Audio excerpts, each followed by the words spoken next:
Check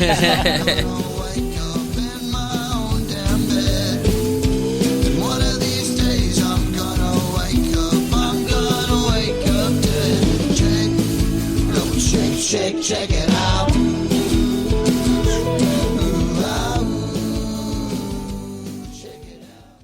All right, what's up, everybody? It's Austin, back at you with another episode of the Book of Austin, Life of Detours podcast. I'm super excited about today's episode, man. Like, this is a guy that I've known for we're probably going on like 6-8 years, you know? It's got to like be close to a decade, it feels like, right? That's what I'm saying. We're getting old, buddy. Yeah. But, so I got my boy over here. We got Blaine Fuentes, Rico Rax himself, fresh out, ready to go. I've literally, like, I'm so excited about this podcast because whenever I first started the podcast, This was one that I knew that I had to do. But it just wasn't a possibility at the time, if we'll say. Just Oh yeah. No, definitely. It's kind of hard to get that done from where I was at. You know? Yeah, for sure. Yeah, but and then also, like, I feel like you're one of my better friends, and I don't know that much about like your childhood or anything like that. So like, just being able to like sit down and like hear a little bit about like what makes my boy over here tick is gonna be cool, man. Dope. Yeah. I'm looking forward to it. Looking forward to it for sure. But so we're gonna start out. I wanted to talk a little bit about let's just go ahead and get my baby get too. the fucking monkey off our backs here. So you're fresh out over here, man. I gotta hear if you're cool with telling a little bit about what the fuck happened. Yeah. Well, pick a place and we'll start there. Well, so I know you had some charges that were like brought up on you, and you were trying to. Last time we talked, like you were trying to put them off or something like that. Right. So, full disclosure, what happened? Right. So in January of 2018, I got stopped by undercovers. They caught me with a ridiculous amount of drugs. I mean, it wasn't crazy amount. It was like an ounce of coke, half ounce of Molly, some scales, bags. Typical dope boy shit. Dope boy shit. Yeah. And that's just what I was doing at that point in my life. I was 24, young, dumb, fucking nuts full of cum, ready to do whatever the fuck it was, whatever it took to get money. But anyway, they pulled me over. They got all the stuff out. They raided like 2 or 3 different houses I was associated with. I ended up getting charged with just that. They tried to get me for some stuff in another house, but, nothing came of it. Point being, I was in Faulkner County for, 6-7 months. Just waiting, just fucking waiting, man. Dead time. Wasn't doing shit. And, my lawyer talked me into letting me go to a rehab. It was like a year long. Went and did that. They were like, all right, you go do that, man. That was a little halfway house thing, right? I mean, it kind of, yeah. So basically what it is you go to this. Like a crazy curfew and shit? Yeah, so basically in a little more detail, so you go and you spend 6 months out on this ranch, and it's kind of like a Bible boot camp. Then after 6 months, they put Green Lake, bro. Yeah. So then they digging holes. Oh man, they had you doing all kinds of stuff. You're traveling all over the state. Speaking at churches, all kinds of stuff. Oh, for real? Oh yeah. You're doing intense Bible studies. It's crazy, man. It's really a cult. But really, less speaking on that. You after 6 months, you go out and you go back into the free world, you get a job, you get involved in certain places and so on and such as. But I was told, you go, you complete this program, we'll see about not sending you to prison. So I went and completed the program, and I kept getting hold-ons. So they pushed it off for 2.5 years, I think it was. And I got caught in January of 18. They sentenced me in September of 21. Jeez, dude. Yeah, and all that time, and I'm out, done got a job making $70K a year. I just started up with my music stuff, but, was putting money into my studio, making investments here and there. First time I got... this is where Rico Rax was born, right? Yeah. So basically where all that was born is, man, I was... I needed something to, like a creative hobby, I'd been dying to get into a creative hobby. I really wanted to do, believe it or not, I wanted to be a DJ. At one point, and I could see that. Yeah. I was really into the you lean EDMs. way more like hip hop though. Yeah. But hip hop had always had a special place in my heart, man. I've always loved rap, since way back in fucking when 50 Cent dropped, Get Rich or Die Trying, like the early shit, early Eminem, You know, NWA even, you know, Jesus Christ, I love it all, you know, but anyway, point is I had gotten into it, and I guess really it had just turned into a band. I had seen, you know, people that were whack as fuck getting, you know, a lot of money from this, and I was like, it can't be so difficult where this can't be taught. And everything I've learned, I self-taught, you know, how to do everything that I know how to do is strictly just because I fucking wanted to figure it out, and I did, you know, didn't have nobody trying to help me or anything like that, you know. It's been... You put out some, like, I mean, it's professional quality, I would say. Yeah, thank you. Yeah, that's just dope, dude. Especially, like, bro, like that music video you did for Arkansas. Mm-hmm. That shit is wild, bro. Yeah, and see, that was and to be completely honest, that's one of my least favorite ones. Really? I played that during we had an Arkansas A&M game. I was doing the shuttle. I played Arkansas on there. Yeah. That shit was dope. Yeah, I mean, and don't get me wrong, you know, sometimes it's not about what I like. It's about, you know, what the people listening to are about. And I get that. It's like your least favorite will be like your biggest hit. Oh, like, God, yeah, that happened to Trinidad James. Yeah, he said in an interview, if he would have thought, he never would have thought that All Gold Everything would have been the single, the one that blew up off of his album. He's like, and we did that, you know, like a last minute type thing. Oh, shit. They're like, we just needed to make a song. Mm-hmm. Damn, son. But, you know, I got into making music. I waited around for a couple of years, and they decided, a different prosecutor, a different judge took over. They decided they didn't want to have any part of, you know, letting me walk on my charges. What? After all that? After everything I went through, yeah, you know, jail, you know, the rehab thing. I remember you dealing with this shit for, like, dude, it was, because, I mean, probably the last time I saw you was a little bit before you went, and, like, it just seemed like it had been so long, and like you're still dealing with it. Yeah, like, you know, I had you weren't even on probation or anything like that, were you? I mean, I technically was. I was under revocation. So you had to be good to not. Yeah. Technically, I wasn't on it, but I was. I would show up anyway, just out of a show of good faith, just letting them know, hey, here I am. You know, I'm not out doing any kind of, you know, crazy shit. Mm-hmm. So, but anyway, you know, it came up time. I went to trial. They took me to trial. Crazy part is, you know, a lot of people don't know this. You know, I guess they had found out that I'd, you know, do my music thing. Mm-hmm. So they brought it up in my bench trial, said I was a menace to society, promoting guns, drugs, and violence, and all kinds. Is that what happened? Swear. I thought they, like, saw you smoking in your video or something like that. No, they had said I promoted guns, drugs, and violence, and some all other kind of crazy stuff. Just because of the music? Yeah, and then, dude, it got to the point where I feel like they knew the lyrics to my songs better than I did. Yeah, you know, they're going through. They brought up like actual lyrics. Yeah. The one that they criticized the most was the one that blew up the most, the banana one. Yeah. You know, it got like 85,000 views. Peel back the Glock like banana. Yeah. Two bitches ride no tandem. Yeah. Ban But it's just you know, they picked that apart and tried to make me seem like this fucking out of there character.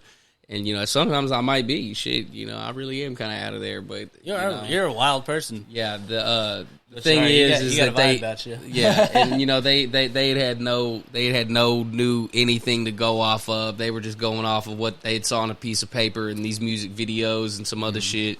So obviously you're selling fucking coke. Yeah, that's what they're going off. They're like, oh, you did all this. We don't care that you did all this to better yourself. So anyway, they sent me to prison. They sentenced me to basically 10 years, and where I got to go do, you know, 2 years and some change. Yeah. So I got out after 2 years and 2 months. Was it really 2 years and 2 months? That was another question I had. Like, how long? Yeah, it was Has it been that long? Yeah, because I got sentenced the 20. Think about it. September 24th of 21, and then I get out 11/21 of 2023. Yeah. Damn, son, that's wild. Mm-hmm. 2 years. It didn't feel like that long, but it also. Shit, it felt like 10 in there. What the fuck? Bet, God dude, damn. Yeah. Oh, man. Excuse the language. I thought I was never getting out, bro. What? You were in actual prison? Yeah. Oh, man. Yeah, so, like, look, I'm not going to lie and say, like, oh, my shit God. You know, yeah. Oh, dude, shit was crazy. It was crazy. It is a totally different world in there. Yeah. Now, I'm not going to sit here and say, oh, man, it's the scariest place on earth. Some places are. It's survivable, right? One of my buddies best described it. I was like, you know, when I was on my way to prison, I'm in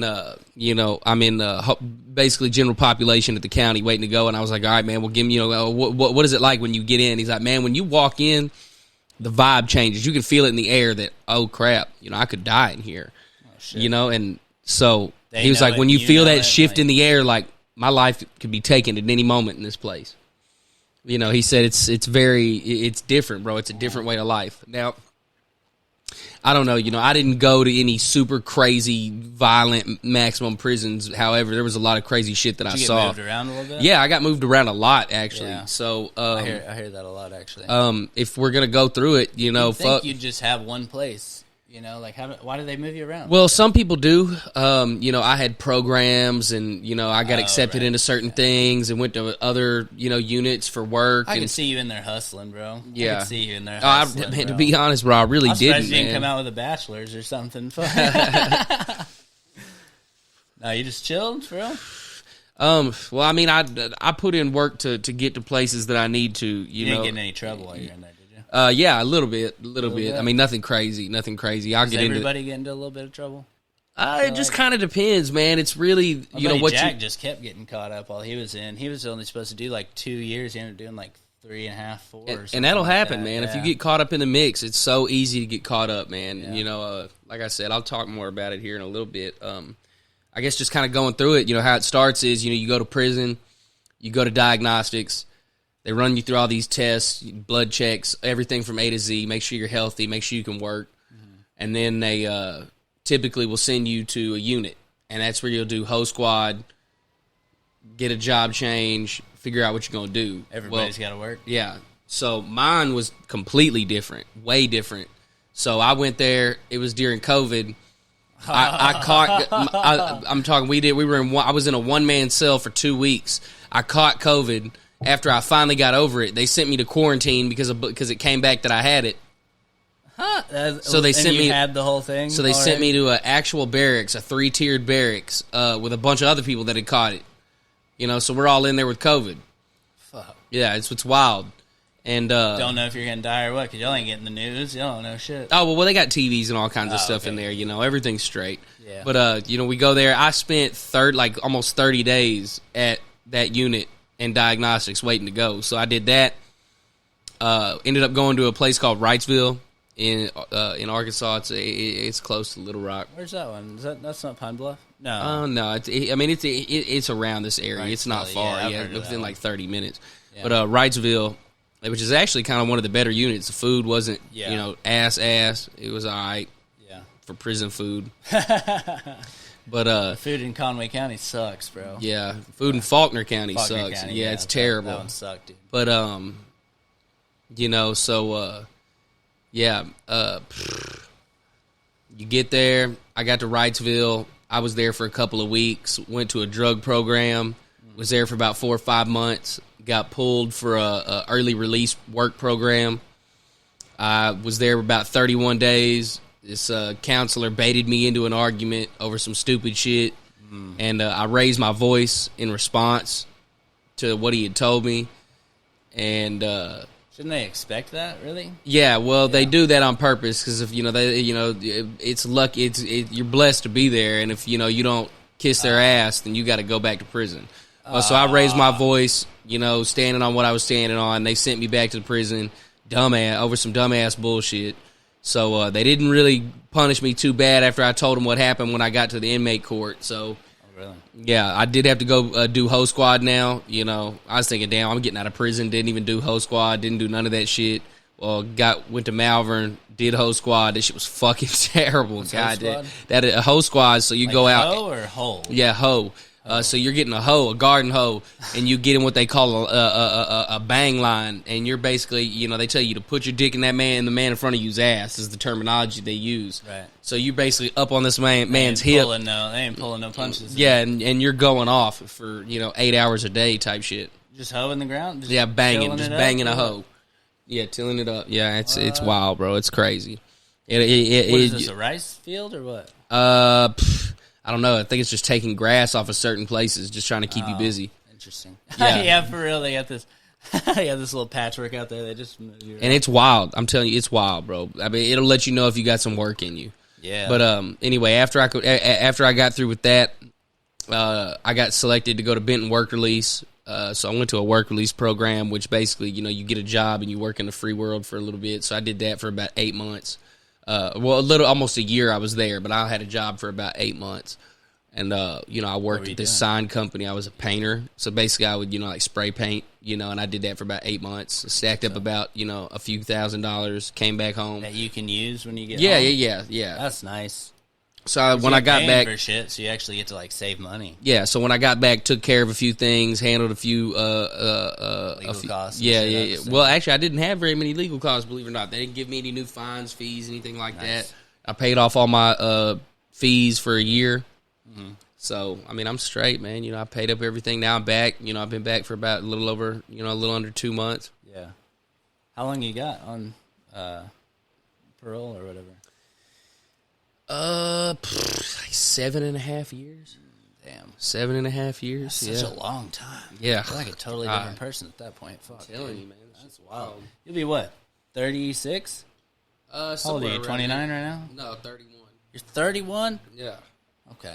All right. Yeah. Damn, man, that's wild, bro. And that's so crazy because I really did I felt like you were getting your shit together right before you went too. Yeah, I mean, I finally had a job. I finally had, my own place. I had all you this. weren't selling nothing. No, and I wasn't selling. I wasn't trapping. And that was the first time in my life, and I was like, damn. we were still smoking weed, chilling, like going to concerts and shit. And look, I'm always gonna smoke weed. I'm always gonna do, other miscellaneous substances that I enjoy doing. Yeah, allegedly. Yeah. Not right now. But as far as as far as like slinging drugs anymore, man, look, you don't need it. I mean, I miss the money. Don't get me wrong, I miss the money, but fuck, I don't want to do the jail time no more. Fuck that, man. So look, I mean, really, the whole hobby thing about me rapping was like, man, I got to find something to do to keep me busy, because if not, man, I'm gonna get out there back in that bullshit. Well, because you're a hustler, bro. You always been.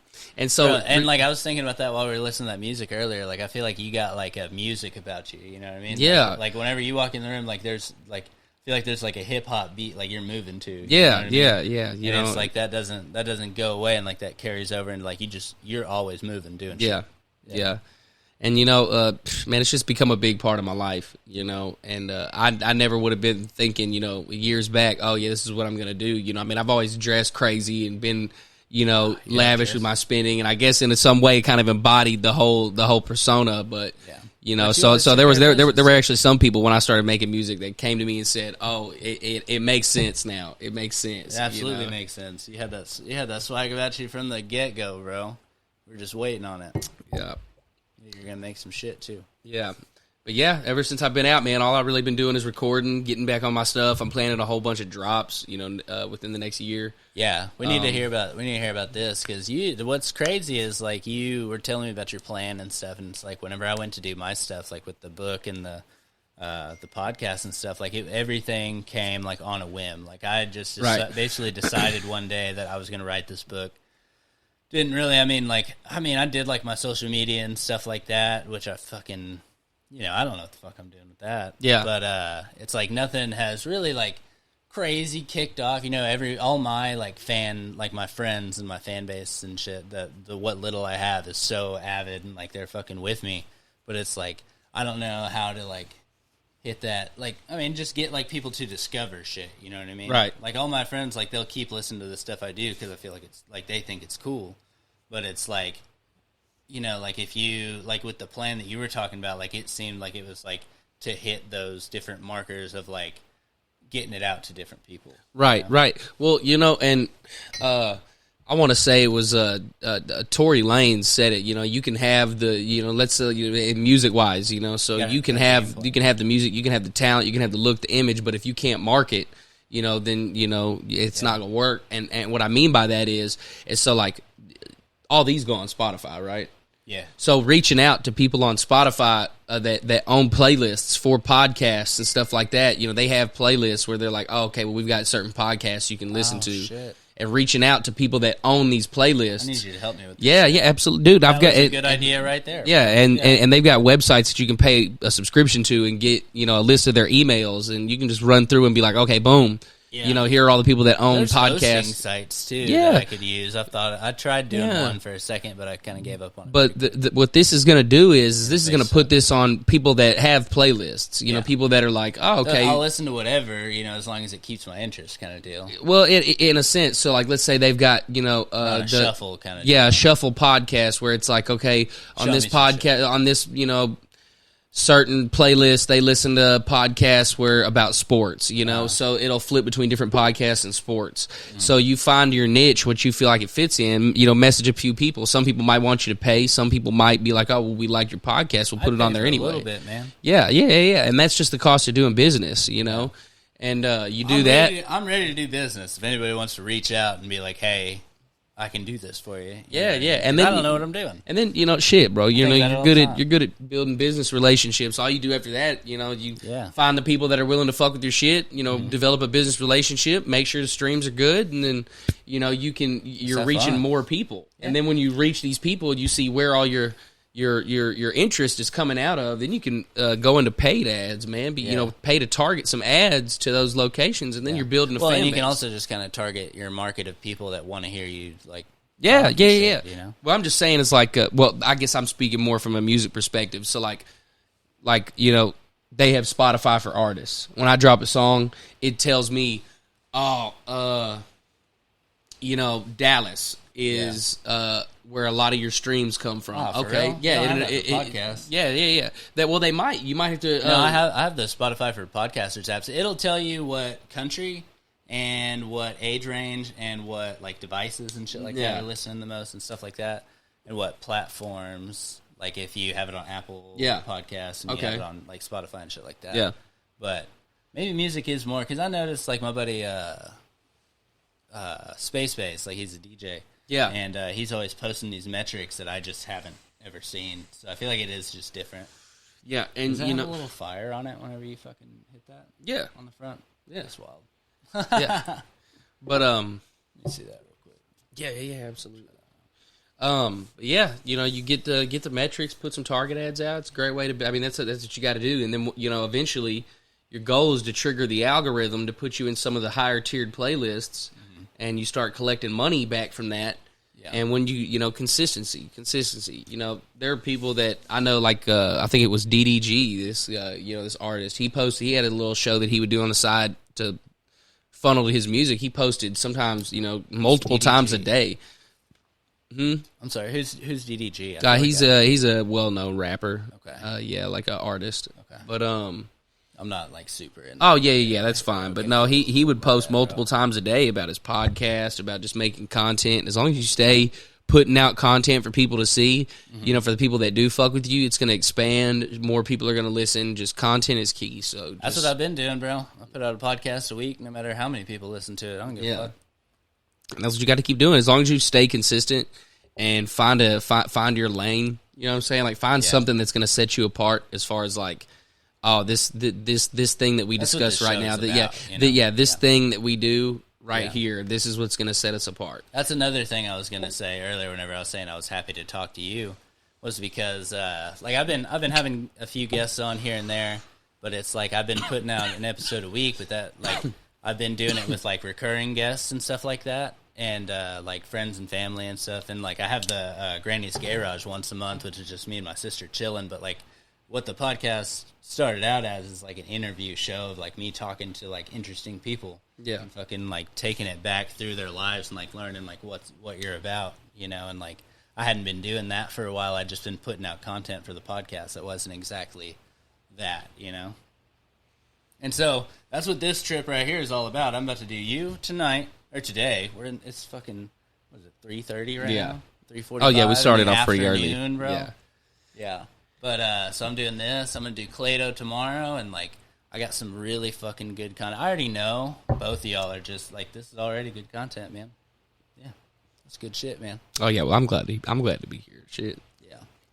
Yeah. So, actually, before we go back, because I was, like, we're going to go back and we're going to talk a little bit more about you. Right. I want to hear what this plan is, just so people can kind of, like, if they want to follow it and, like, see your progression throughout it, like, what's your plan? Because you had some dates and stuff, you know. So, plan for music? Yeah. Upcoming? Tell the people what they can expect, basically. All right, so my plan is, you know, I'm like everybody else, man. You know, like, I hate to be rushed. And when I'm rushed, man, my work is just not what it could be. So, my plan right now is, you know, I'm just in the process of stacking up a healthy catalog of good music that I feel comfortable that people are going to listen to. Yeah. You know, where it's not a guess. It's okay, this guy's trying to establish himself as a premier artist. You know, this is somebody I can take seriously. So my goal is to get a hefty catalog, a healthy catalog of good music, stack it up, separate an album from that music, and release a song every other week for the next year with that already backed up to take the heat off of having to record. Yeah. And, basically just get a bunch of some really good, like, a couple of months of just hard work, and then you can kind of... Yeah. A couple of months where I just really lock in, do my thing, and, you know, that's what I'm doing right now, is I'm just locking in, doing my thing, just trying to get kind of a lot of pent-up stuff out that I got when... You got 2 years worth of shit. Yeah. And that's another thing is, like, you've had this 2 years where you haven't been on the scene, so, like... Yeah. It's not like you're rushed to get back into it. No, so not it's at like all. the second you do, you want to make sure. Yeah. Because you can only, I mean, you know, when you make your entrance back, or when you make a first impression, you know, stuff like this, you're only going to get one. So I wanted to make sure that, you know, when I do step out, that it's proper, that it's something that's it's going to stick. You know, and I want people to remember that. It's your best foot forward. Yes, absolutely. You want to throw your hardest at it. Oh, absolutely. Yeah. And I don't want to miss any opportunity that I have, you know. So, you know, I've had a couple of people tell me that I needed to release this or release that, or I needed to drop something now, and I'm in no rush. They're like, this is dope. Yeah. And, you know, I'm in no rush to do any of that at all, really, because... Well, I miss having new music from you. Yeah, absolutely. And I look forward to dropping more. You know, I just want to make sure that when people... It's fun for us, too, your fans. Yeah. And, you know, I just want to make sure that when I do, people get a steady stream of it. So it's not like, oh, you know, when. It's like, okay, well, this is it. Yeah. And I want to do something. I don't know if SoundCloud still has the feature where I basically go ahead and drop all my music and then take 10-second snippets of each song and put them and list them in the with the date that it will be dropped as the years go out, or as the year folds out. So you can go in and say, oh, okay, well, you know, you can hear the 10-second snippets throughout the whole year. So you can go in and say, okay, from... And then you get the full song at the end of the year, or what? Yeah, well, no, you get the full song at the release date. So you go through, okay, click it, okay, well, I can see on March 3rd this is going to drop. Yeah. Man, I really fuck with this song. It might be January. Just from those 10 seconds. Yeah. And I'm like, damn, that sounds dope. Now I'm you know, I made not the other two, you know, or the other however many leading up to March are pretty good, but you know, I really want to hear this one. So, you know, I'm gonna follow dude just to stay up till March. Well, guess what? Couple songs come out between now and March, and you're like, you know what? I misjudged this song. You know, shit, I actually like this shit. Yeah. Then the one in March comes out, you're like, oh shit, this is my motherfucking shit. This dude's got a bunch of good stuff. Then you stick around for the whole year, and you're like, oh damn, dude is serious. You're playing the long game. I like that. Yeah, I want the big picture. And you know, when something takes off, when something blows up, when something goes where I need it to go, and we get what I'm looking for, the desired result, you know, is have something that pops off, that blows up overnight, you know, type shit. I want to be ready. And so when I let that ride out and, you know, get to the peak that it's going to get at, I want to have an album ready to say, hey, you know, here I am. Yeah. Here I am. All you 10,000 people that just heard of me, this is what we got. Yeah. Or you 50,000, 100,000, might be millions. Well, that's what I'm saying. When you get a song that hits, you know, a couple million views, you know, in a matter of a couple of days, you know, a month even, you know, that's when you know, hey, this is a hit. This is a hit. That's the marker you're looking for, is a million. Yeah. When you can get to a million, that's your marker. Yeah. And hit that, boom, you know, you've got an album in your back pocket, so when it peaks, boom, there it is, lay it out, foul, ready to go. Foul. Yeah, foul, ready to go, right there, blap. And let's go, dude. And when you have that kind of preparation, that kind of game plan, I just don't see an opportunity to fumble at any point. No, you know what I'm saying? Yeah. No. And, you know, a lot of people, you know, will drop a song and they don't have anything backed up ready to give anybody, so they blow up and they dangle around for a little. They talk about that with, like, TikTok and all that stuff. Like, you put out, like, 30 seconds. They talk about it a lot with comedians and, like... you're an overnight sensation and you don't last, you know? And then, like, they're like, hey, come do this. We need you for, like, a 5-minute spot, and you don't have 5 minutes of material because you got a 30-second clip on fucking TikTok. Swear to God. Yeah, and you've only got that one thing. So that's why it's so dangerous for people today. You know, it's dope that people can blow up and get to a point where it's like, okay, I'm making money off of stuff that I made, intellectual property, my content. Yeah. But now what? You had no plan for this to work in the long term. You were just doing whatever. Now that's good. You may take that money and change your whole damn life. You may take that money, and blow it and be like, oh damn, what did I do? I mean, but if you've got a plan, your money to if you got a plan and you're ready to blow up and you're ready to receive that next level of responsibility and that life that you want, take that money, and you can take. I mean, you're already ready to go. Yeah. It's not surprising when you blow up. It's not surprising when you put in the work and hey, this shit's good. Yeah. This shit's good. The product is good. Now we're just looking for people to consume it. Yeah. And when it's good, when you've put in the work, when hey man, nobody is doing what I'm doing, when that shit, it doesn't surprise you. It doesn't surprise you. So, and I want that's fucking inspiring. I hope. I just cannot wait for this to happen to you. Yeah, absolutely. And that's where I want to be with it. Is I want it to be so tightly knit, so much work put in that when it happens, I'm not surprised. I'm not. When people be like, "Oh, did you expect this to happen?" I saw this from the jump. I made this. I wanted this to happen. I mean, when I started this was always the plan. There was never an ulterior plan B where, oh, well, if this doesn't, this was going to work. And that's just the attitude that I want to carry into this, my music, the rest of my life. Like, this is going to work. Now, if nothing were to happen, 6 months, a year, 2 years, 3 years, 5 years, like, would you ever quit, you feel like? Just doing creative shit? Man, that's a tough reality for anybody to grasp, And I try not to even think in that realm of possibilities where it's like, oh, if this doesn't work, I've got to know, hey, this has got to work. Yeah. I'm in a position where this has to work. I have no other options, but, in the event that it doesn't, man, I love making music. I think it's always going to be a part of my life at this point. Whether it just be for fun or just fucking around with the boys or doing whatever, or just being in the studio, the environment, just the creative freedom that it has, it's nice, man. It's good. It's good. It's healthy, We're chilling, Yeah. So, being a creator is carve out like 3 hours with you.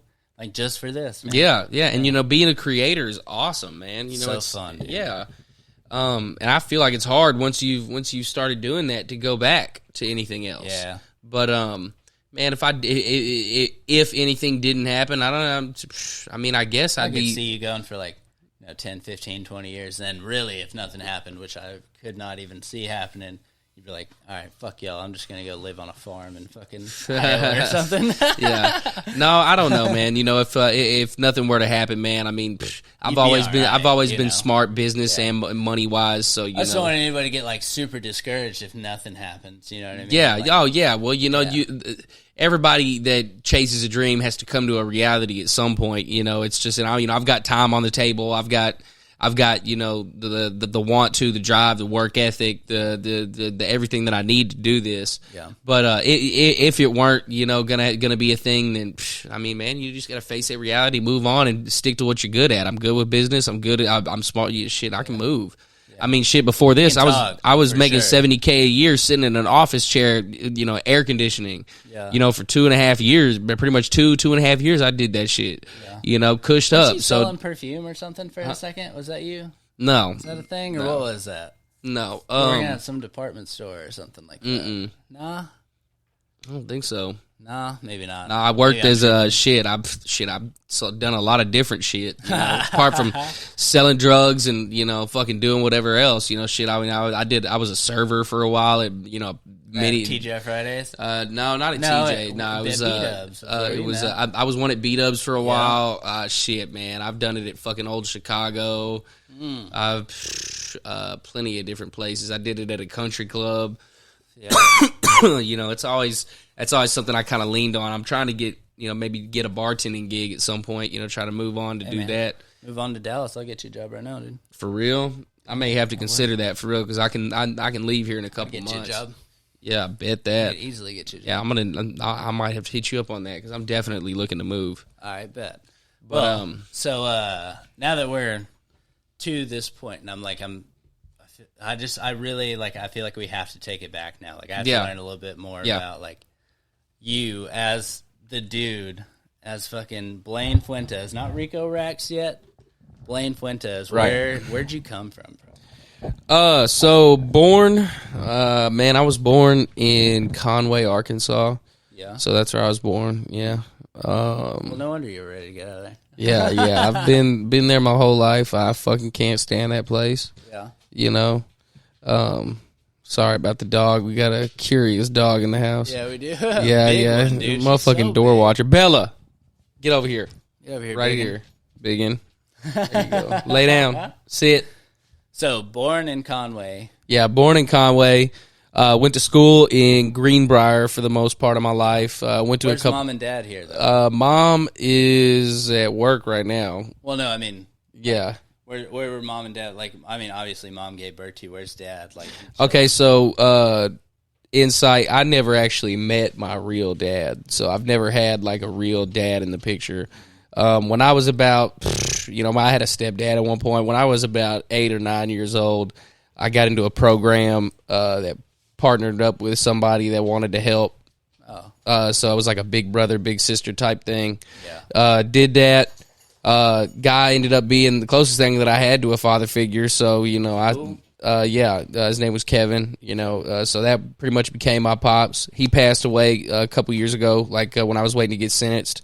He died of a heart attack. Old or what? Huh? Was he old? Or? No, he was about 50. He was relatively young. So he passed away in his sleep, heart attack, and then, it happens. Way to go. But, never really knew my real dad. That's where the guy that, pretty much was my dad, where he's not around anymore. Mom, she works as what the hell does she do? She does some kind of like, house reconstruction, water damage type thing. Does I don't now? know. Yeah, I don't know. What'd she do when you were a kid? Mom's gonna be mad when I she's gonna be mad. Get her. No, mom really wasn't around too much when I was younger. She was out selling dope, doing her thing. That's kind of I guess where I get the trapping from. Mom was out selling dope, running around doing her thing, handling business. Well, I mean, if it helps, so did mine. So Yeah. So that's where she was at. That's what was going on with that. I spent most of my life raised by grandma. I'm straight right now. I spent most of my life raised by grandma. I went to school in Greenbrier. Hated that shit. Yeah. Fucking hell yeah, outcast like a motherfucker. What? What? Man, look, I'm around a bunch of country motherfuckers every day. Nothing wrong with anybody that likes country. Bro, Greenbrier is country as hell. Yeah, dog. Greenbrier country as hell. And I'm from the country, and Greenbrier is still country. I as swear hell to me, God, bro. what? But They're more country than most, dude. I'll tell you that. they're out of there. No, but real shit. They're like everybody's in the FFA, brother. I swear to God. So I went to school there. While I was in school in Greenbrier, I developed a really bad reputation. I didn't fuck with many people. I was kind of the outcast. World's biggest loser type shit. Well, because you had a hip hop vibe. You literally had like a hip hop track playing behind you everywhere you went. I don't know if you knew that. well, maybe so. I don't know, man. I mean, as a kid, bro, like I had some confidence, but I wasn't as like arrogant as I am as an adult. I guess the swagger was developed. It was developed. Yeah. It was never, to me, it was never something that I just woke up one day. When I was a kid, I was just born with it. Probably it was something that happened to you, like early 20s. Yeah. Believe it or not, man, I developed hella slow. The early 20s, I started, trying to figure out who I was, man, and I just, kind of did my own thing for a while until everybody started fucking with it, and shit. What's up with this meek kid we talking about over here at Greenbrier? Probably crying in the bathroom and shit. Yeah, pretty much. Yeah, pretty much. Yeah. Oh, man, I went through my little rocker phase, you know what I'm saying? Well, what you mean? Oh, yeah, the dyed black skater hair, fucking bullet for my Valentine type shit, Yeah, well, it's either, like, at that point, you're either, like, goth skater or you're country. Yeah, and I used to goes. skate back in the day. I was never really, like, super good at it. I can, like, do a couple of things. I almost brought my crazy. fucking board with me. I'm glad I didn't because it's raining like a motherfucker. Oh, yeah, it's out going here. the fuck off. It's supposed to, like, snow and some more shit. What, for real? Yeah, I don't know when. Jesus. But so, yeah, I went to Greenbrier. It was, fucking bullshit. I hated the place. I pretty much spent my whole life there, played football my whole life there. He's a pretty good player, too. How were you in school? School, I was all right. Yeah. You know, I wasn't like super good. You know, I was a receiver in high school. You know, I wasn't like super fast, but you know, my technical shit was pretty good. I can see that. Yeah. If you're gonna be white, you better be good at it. Yeah, you know right. Yeah. Shit, you know, I got fast forward a few years. You know, we'll jump back again. You know, I ended up playing like semi-pro and trying out for quarterback. Did that, got the starting job. Did that for a while. COVID cut us off halfway through the season, but yeah, it was. Yeah, I remember that. That shit was dope, dude. Yeah, it was pretty cool, man. I remember we were throwing that ball out at Spring Base. I think it was a festival that I went. Was that Spring Base?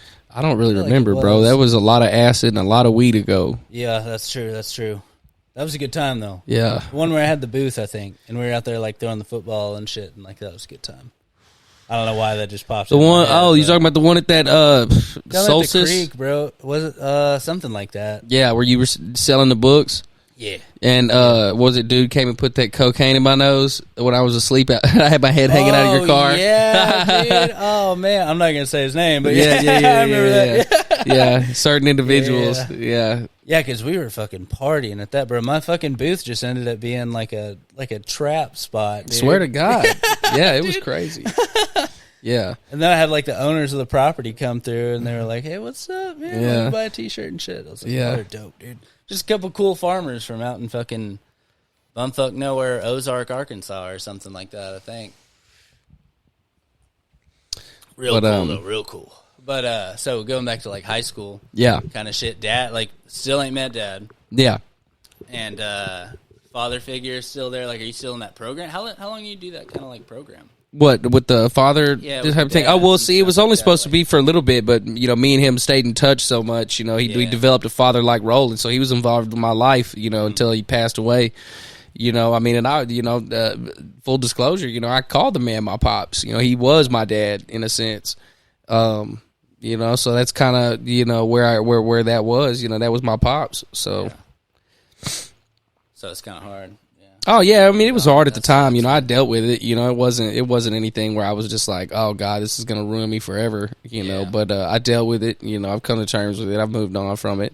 Yeah. You know, so, but yeah, he was involved the whole high school era. Nice. Yeah, stayed pretty steady throughout my whole life. Out here trapping. No, mom got all her stuff cleaned up. Mom's got a good job. She's doing her thing. She's making a lot of bread doing what she's doing now. So yeah. No, I mean like during high school and shit.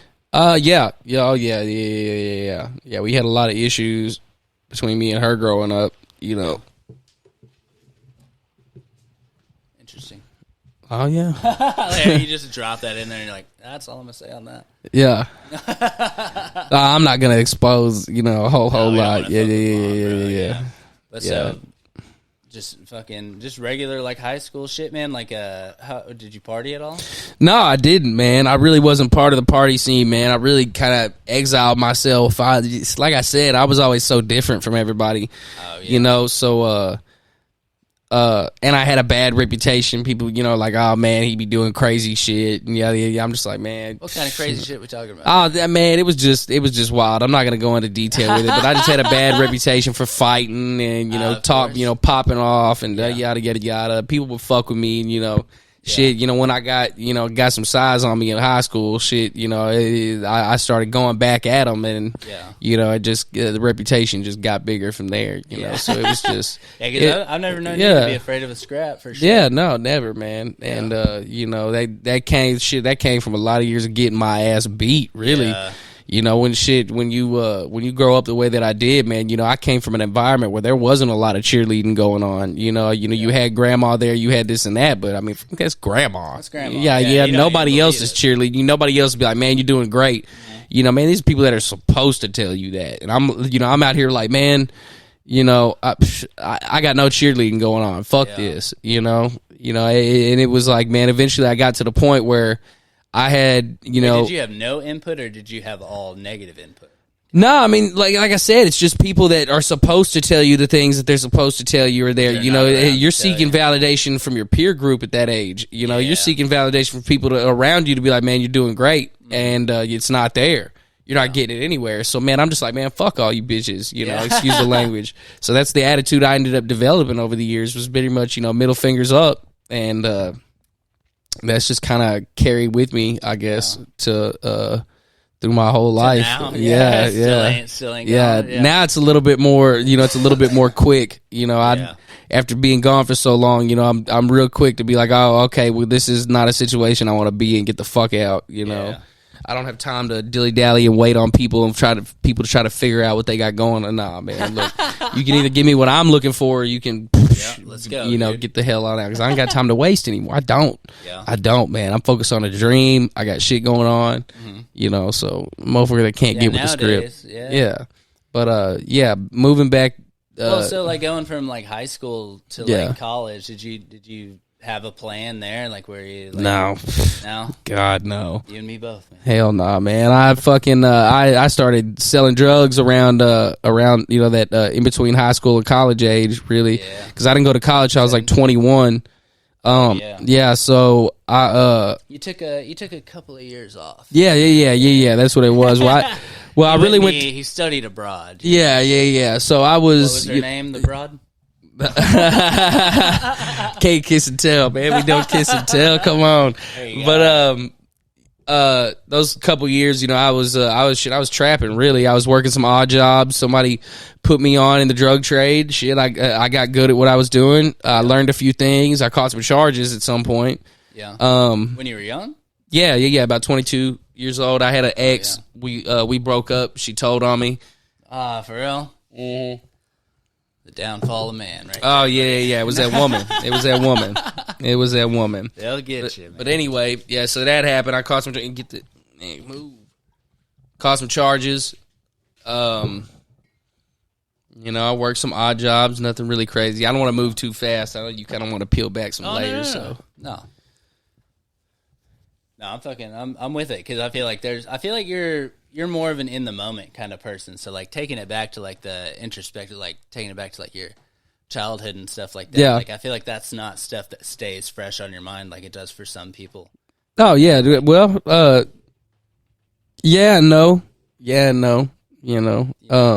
I don't ever really dwell on so much of what the past, because a lot of my past has been shit, so I try not to think about it. Yeah, for sure. I'm trying to think on, man, what could my life be? Yeah. What could my life be? And that's where I stay. I stay in the future a lot, so I'm gonna be real with you, I miss a lot of shit that goes on in the present because I'm so focused on what could be. Yeah. But I want to be at a point where I looked at it, when I can be in the, looking to be in the future and say, oh, well, look what it is. And look what it is. I built something. Yeah. I built something. People the whole time were telling me to stop looking in the future about what could be and building that. I want to get there and then be like, look what I did. You should have just trusted me that I got this. Yeah, fuck yeah, dude. Yeah. Damn. That's profound, actually, what you just said. Yeah. Damn, man. And that's just like, I don't know, I'm not going to go into that, but I guess let's hop back to, we've kind of fucking, like, so what happened, like, when you were going back to, like, so you never went to college? Yeah, I did at UCA for a couple years. Yeah, after I caught those charges, so... Wait, I was after the charges? Yeah. Well, so I caught the charges, and I was like, man, I gotta do something different, right? So, I gotta at least make it look good. So I figured, all right, I'm going to go to college.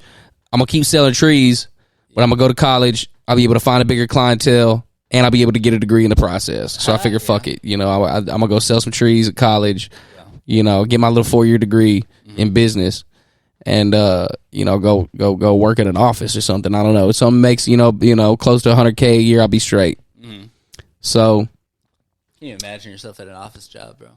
I did. I had one. Yeah, I had one. That shit was not what I thought it was. But, I stayed at college for a couple years, worked some odd jobs, mainly serving jobs, B-dubs. You just make so much. Oh, yeah, Old Chicago. Man, a lot of different ones, a country club, stuff like that. Got to a point where I started going to music festivals, started doing a lot of psychedelics in that time. Yeah. So that's kind of where, my life was at that point. Where did everything get like the peak craziest for you, like trapping and like, you know, like, because it was on, like, I remember whenever I met you, you know, like I feel like I just went and sat near Durango for a minute, you know what I mean? Yeah. To get some stuff, and then I was like, this fucking guy, and then Logan, you know, like I feel like y'all were boys. Were you and Logan friends before me and you? I don't remember. I think me and you had actually met a few times before me and Logan got cool, Yeah, but we had never like really talked like that. Yeah, because we had worked at B-Dubs first, and then like we started like chilling and stuff, and like we'd buy some shit off you every once in a while. Yeah, I fucked up about saying it. Yeah. I used to get a little crazy back in the day. Man. Yeah. Well, I guess I would say that when it got the most crazy, probably be when the cocaine started getting into the mix, man. You know, like so. Yeah, you were driving that red Jeep at the time. Yeah, so I was man, shit was wild for a while. You know, like I sold a lot of trees. I had a lot of money. Was able to do a lot of things. You know. Which I'm not scared about saying, because really, go fuck yourself. You know, anybody that can hate on that. This is old shit. Yeah, this is old shit, and I already been to prison over it, so go fuck yourself. So, yeah, you know, I would, I go out and I made my money, did my shit, but it got crazy when the cocaine came in. Being introduced to a group of new people, you know, I did it a couple of times. I liked it. I was like, man, I bet I can make some money off of this. Got involved in it. And that's when it got the most crazy, man, because, you know, you start watching people around you, because, you know, like, it never really, like, I'm going to be real with you, man, I did a lot of cocaine. The shit never really affected me to the point where it made me a different person. Yeah. Like, I see people, you know, try, you know, there's this guy, I'm not going to name him, he'd get a certain amount of whatever of ingredients, and I'd give it to him, and he'd, you know, give me the money, wad it up, and I'd, you know, put it in my pocket, and the second he walk off, I counted, it'd be $20 short.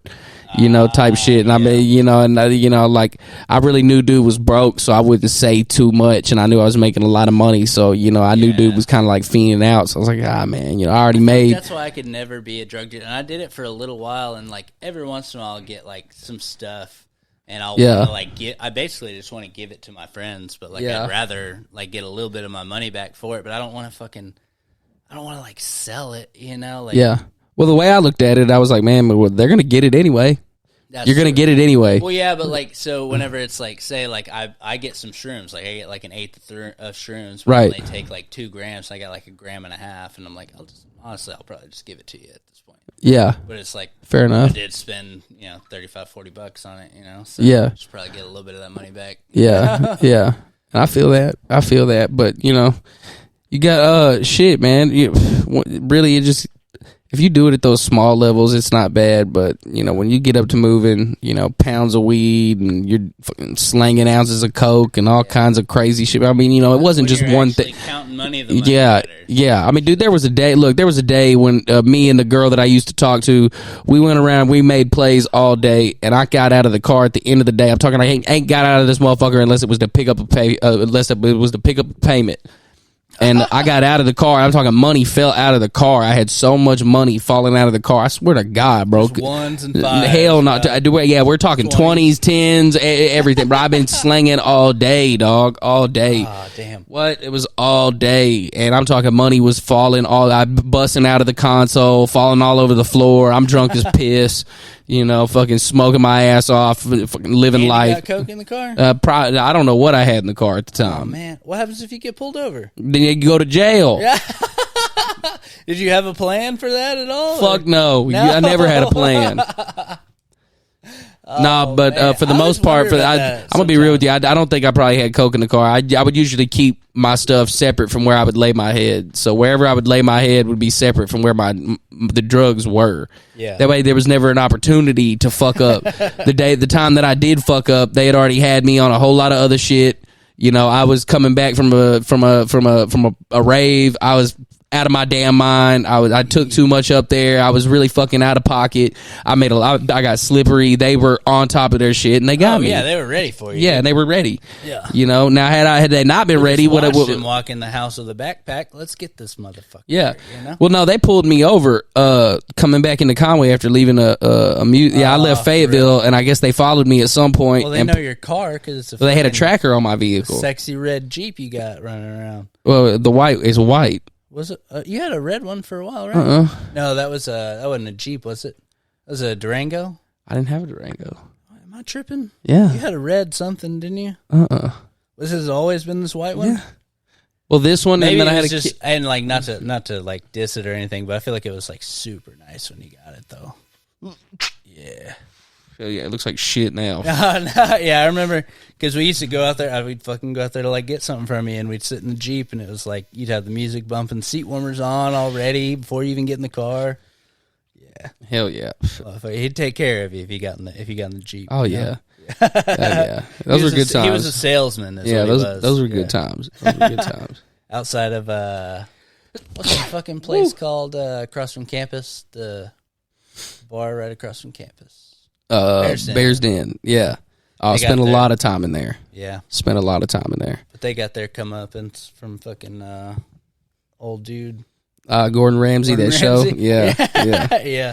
Yeah. That's crazy. Yeah. Dude. I liked it better the old way, but it is what it is. Well, it was dirty and it got the job done. Yeah, it was a dive bar, man. What the fuck do you expect? What? I remember like the first 2 weeks I went in there, like the first 2 weeks I was in college, I was 17 I was just freshly 18 whenever I got to college. And I think I was able to get a beer there like the first week. Because my buddy he was literally in a beardsman's club. And he was 18, but he had a beard like down to here. Yeah. And I'm sitting here with like my patchwork like okay beard, you know what I mean? And he literally has cards that say beardsman on them, like he's running competitions and shit.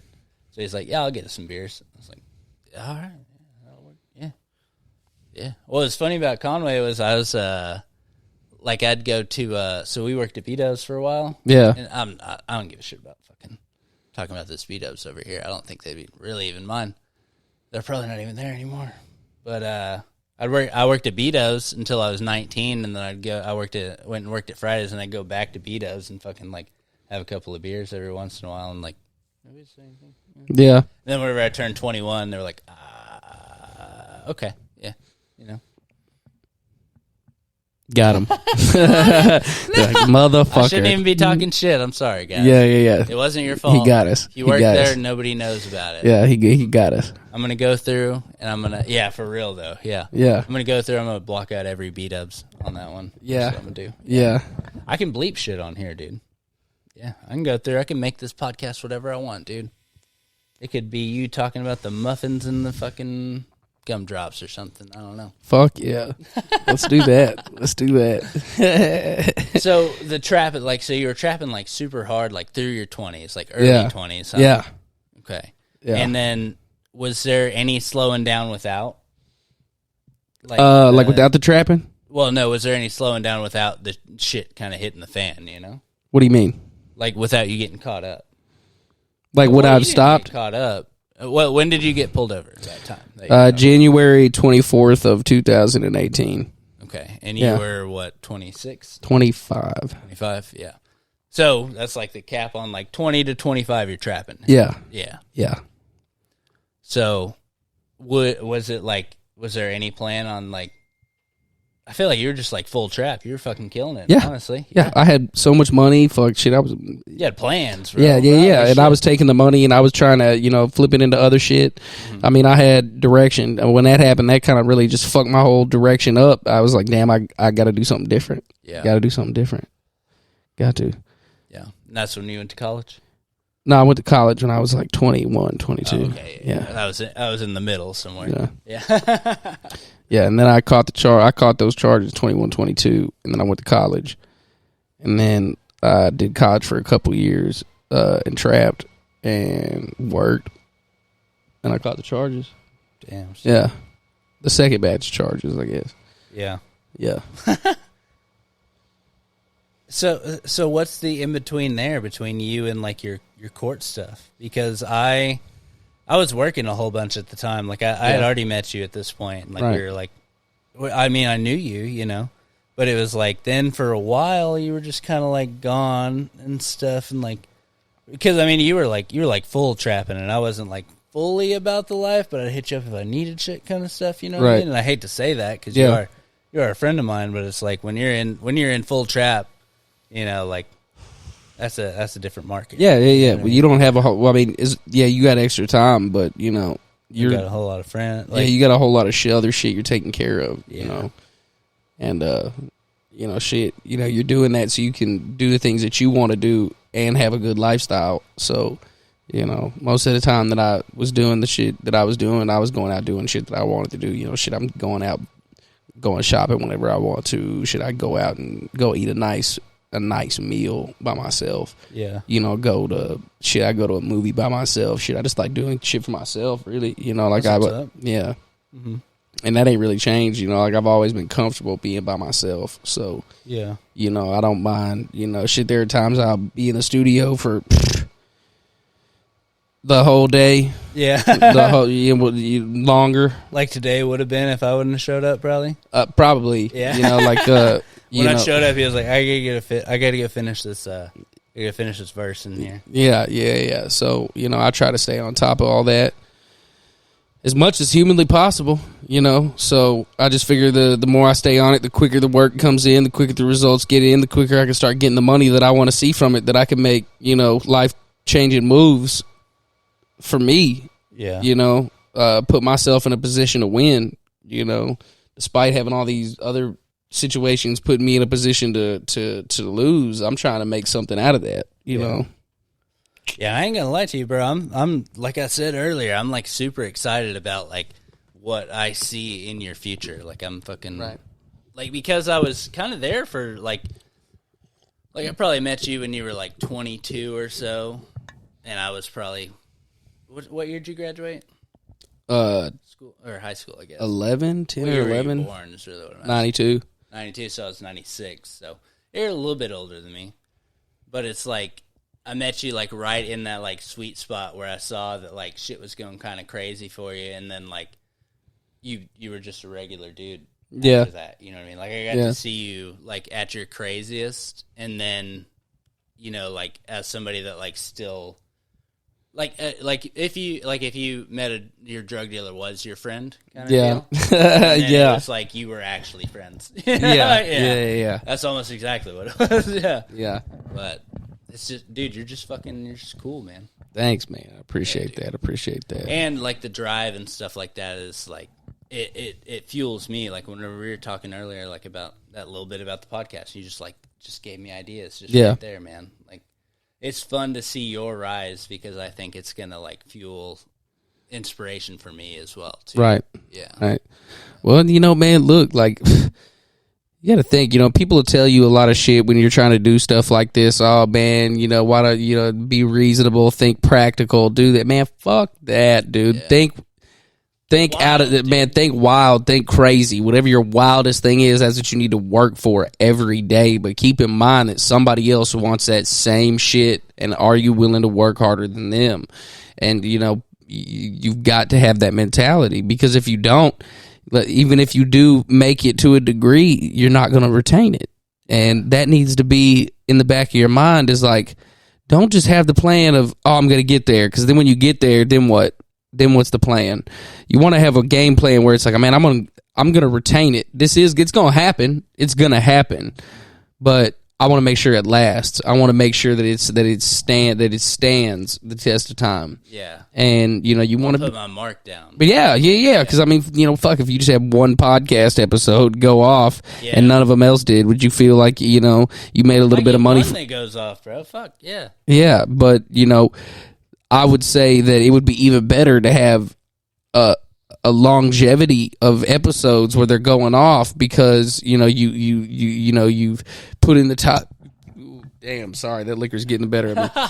But you know, you put in the time, you put in the effort. You just want to stay and make sure that people know, hey, man, I'm here. And you know, this was never a situation where I knew that this wasn't gonna, or where I doubted that this was gonna work. Delusional self-belief is the best thing that anybody that wants to be a creator can have. Damn right. That delusional self-belief will give you motivation when you have no reason to have any.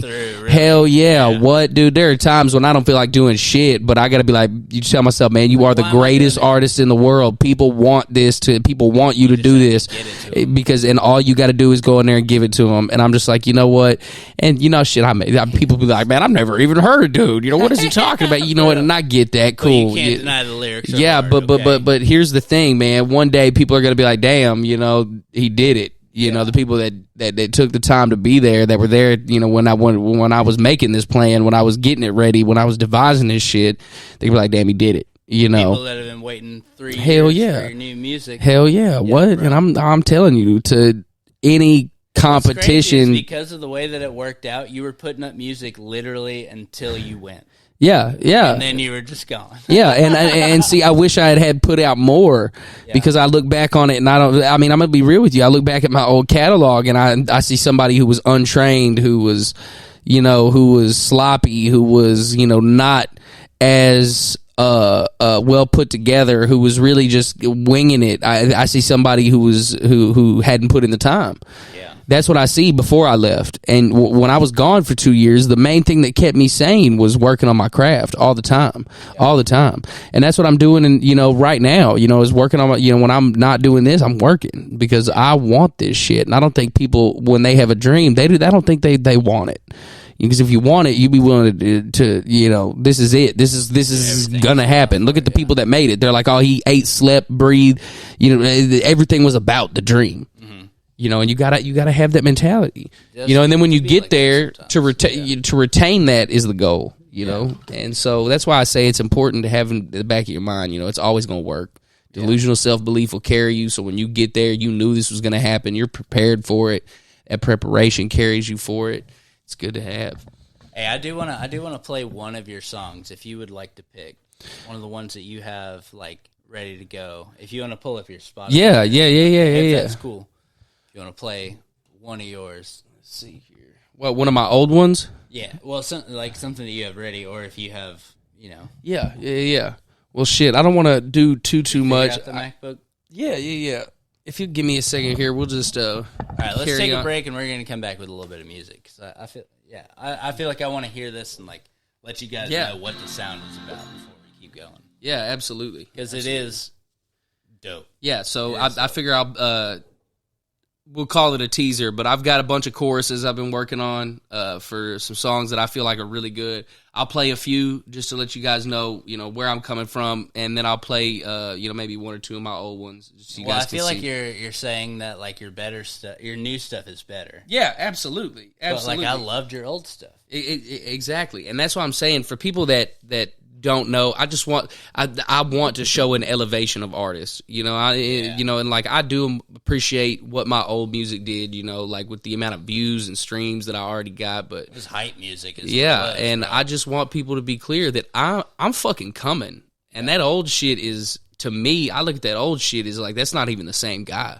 Really? So I want to give you guys a taste of, what I feel like is, the next level of what I've got to offer. Yeah. And I feel, I'm excited, and I've got a few full songs, I don't want to set a limit on whatever. I'll let you kind of run what you want to do, but I'll show you a couple choruses. If you want to hear some more stuff, we'll get into that, but do a little bit of both. Yeah. We're going to check out a little bit of his music, just kind of like check it out for a little bit. Oh, yeah, for sure.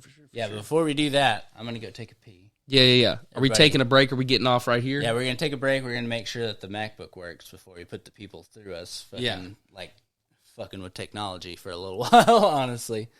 But we'll take a break, and we'll come right back. We'll make sure everything works. That way, whenever you come back, you're going to have some beautiful music for your ear holes.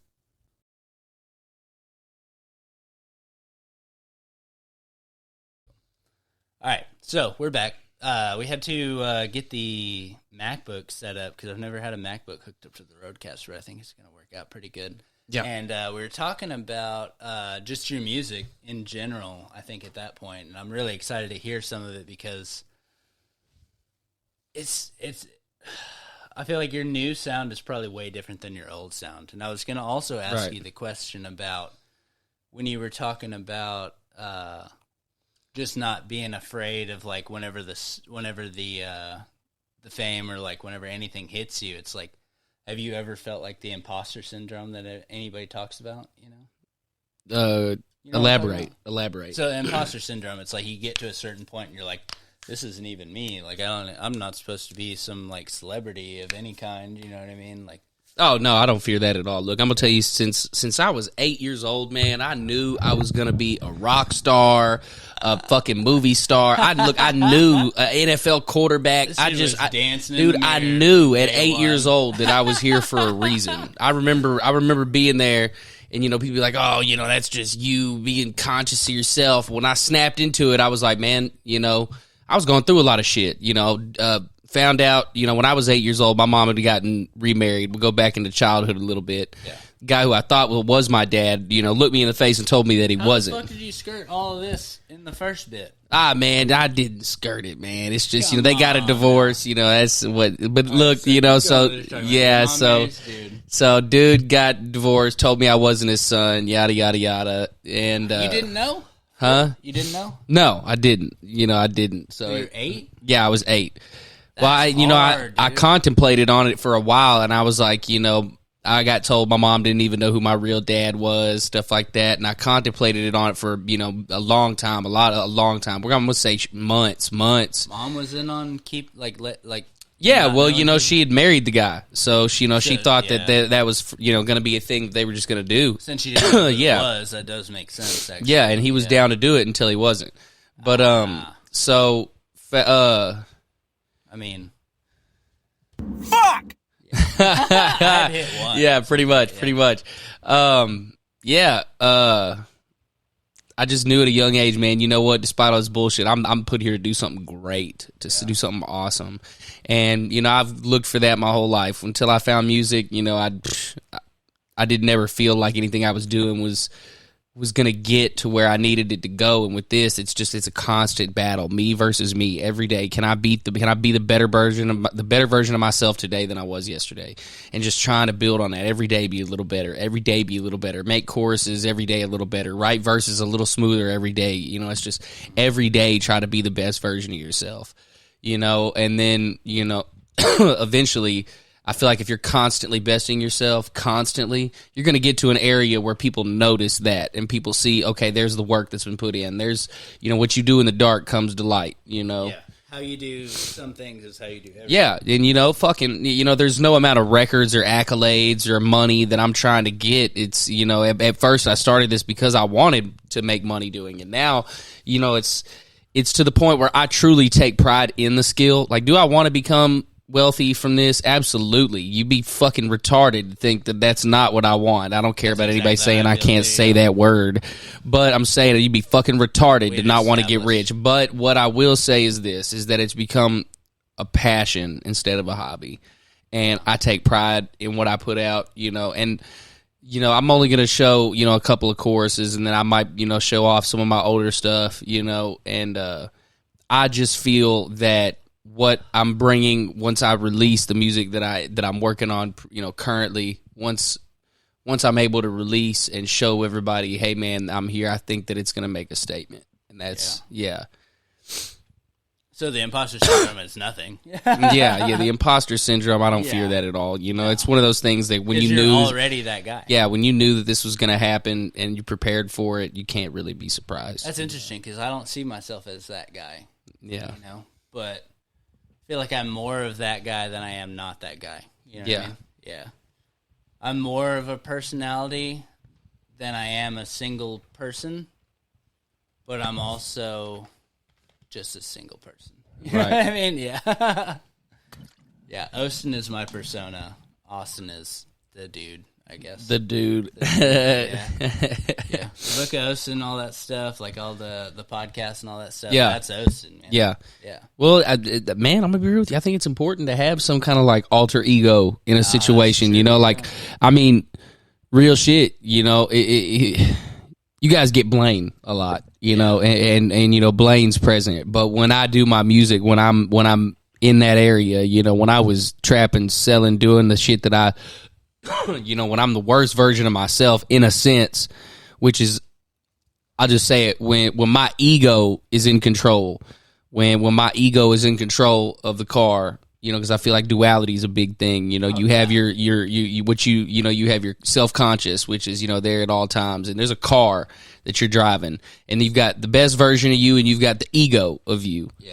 You know, and they're constant. Yeah. And you're constantly switching who's in the driver's seat on this road trip that you're on. Like, no, the speed limit is 75. Yeah. Like, yeah, but I can take these turns at 95. Yeah.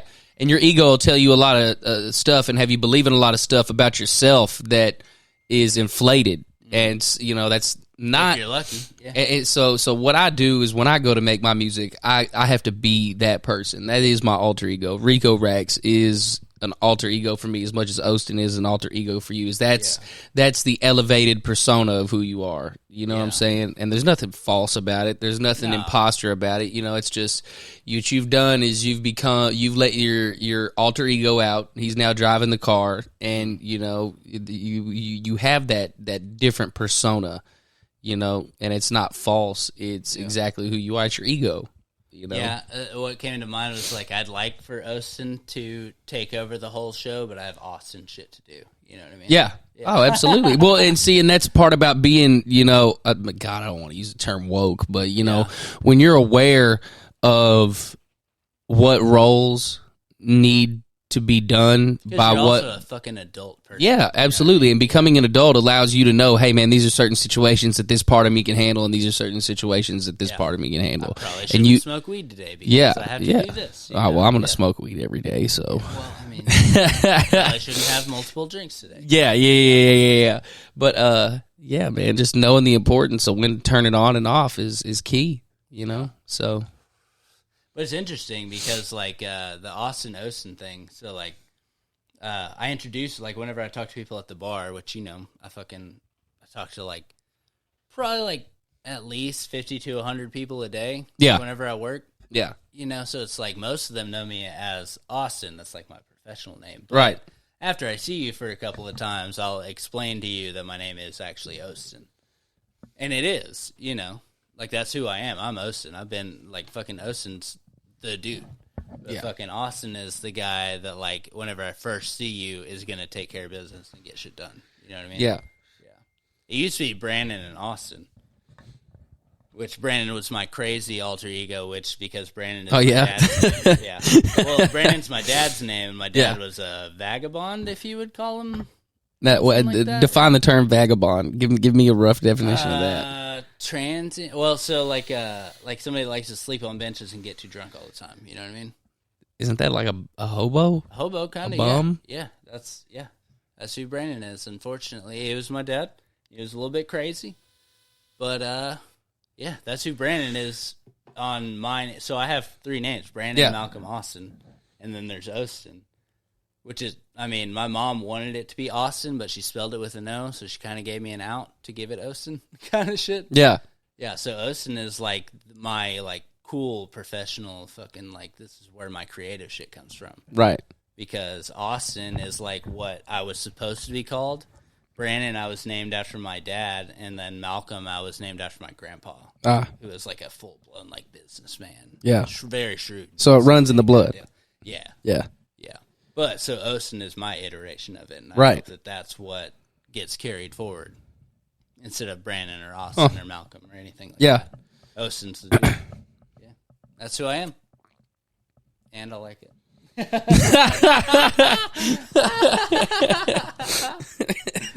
Yeah. Oh shit. All right, so let's hear some of this music, bro. I heard you said you had some clips. I'd like to hear. Yeah.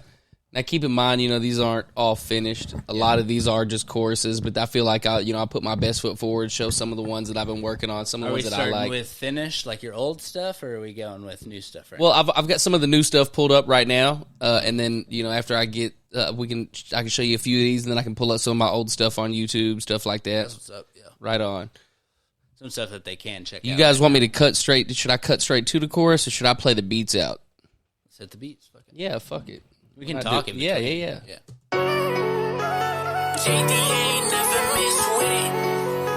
And where do you get these beats from? Man, to be honest with you, I get most of them off of YouTube, and then once I get done with the project, it's probably when I'll go ahead and mix them. Wait, you get them from where? I'll get them off of YouTube, or not mix them, but after I get to the a certain point, I will go through, make a list of who all's beats I've used, and then go through and start purchasing leases on the beats. Oh, nice. Okay, yeah. So you already have kind of an idea of what you want. Yeah. That way I've already made songs. The ones that I will use I can buy, and then, you know. Yeah. Instead of like buying it and then being like, can I make some? Yeah. As long as you don't release it, it's not.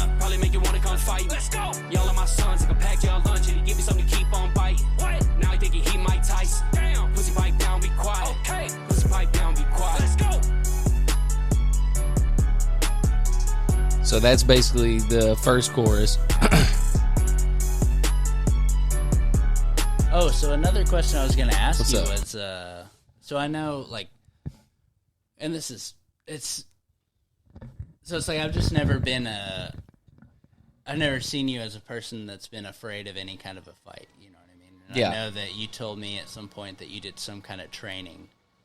I don't know what it was. It wasn't anything like, Muay like Thai super or crazy. like You that, know, I yeah. did some kickboxing, some Brazilian Jiu-Jitsu, you know, just some minor stuff, man, you know, and it'll give you a boost in confidence knowing that you know what you do. You know, I never got any, you know, like ring fights or any kind of stuff like that. You know, I really just kind of did it from my own knowledge, and it was extremely Just know helpful. what your level was. Hell yeah. Well, you know, shit, when you start doing that, you know, that shit comes into play, you know, in a lot of situations. Shit, you know, close quarters, whatever, you know, definitely. shit. I can't name a time where that shit hasn't helped me, you know, in any kind of fight out in a free world. Well, it kind of gives you that idea of, like, if this does pop off, like, I'm Yeah, I'm ready. You know what Yeah, I mean? I'm ready. Yeah, I can, at the very least, I can get the fuck away. Yeah. You know? Yeah, because I did a podcast with my buddy Chase, and he's been doing jiu-jitsu for a hot minute. I think he's like a blue belt or something like that. He's getting up there now.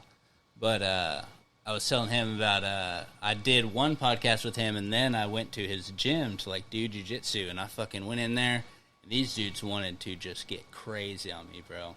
Like, we were doing like 3-minute rounds, so like I wasn't tapping, he wasn't tapping, like, but they knew more than me. Yeah. So it was like I was the one getting tapped out most of the time.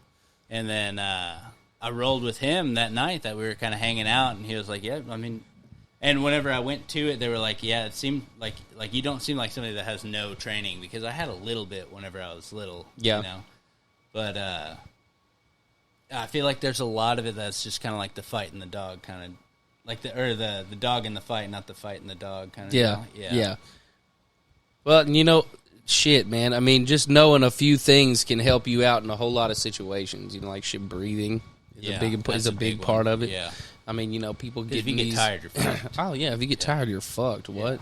There's been a lot of situations where I've been in a street was a fight soccer where player, bro. I I'd ain't you know even I'd get let it tired. play out long enough for you to get tired, and then you know because you know you gotten tired, you got nothing left. I beat the fuck out of you. As long as you ain't know? stabbed or shot me within the first like minute and a half, we're Yeah. good. Shit, there was a time when at a restaurant I used to work at, this dude got lippy with me. We met up after work. Shit, dude just started he was going 100% from the jump. So I just, you know, I stepped back, you know, did a couple of what he's got going on. He gets a little tired, and the next thing you know, and motherfucker's done. You know, it's over with. Yeah. But just knowing a few things like that you get from training like that, you know, it's good to I have. feel like it keeps you out of fights at the same time, but it also like helps you know like if you were to end up in one. Yeah. Oh yeah. Because I always talk about like the Zen, like you know, like you've let all your aggression out like during your training sessions and stuff like that. But like if a fight does go down, like you're gonna know what to do. Yeah. You know? Yeah. Yeah. So you're way less likely to fight. And if it does happen, that's one thing. That's why I wanted to do jiu-jitsu whenever I went to do it, because I'd been thinking about it a lot. Like my dad like fucking gave us like Fight Club whenever we were kids. I've talked about it a couple of times on the podcast.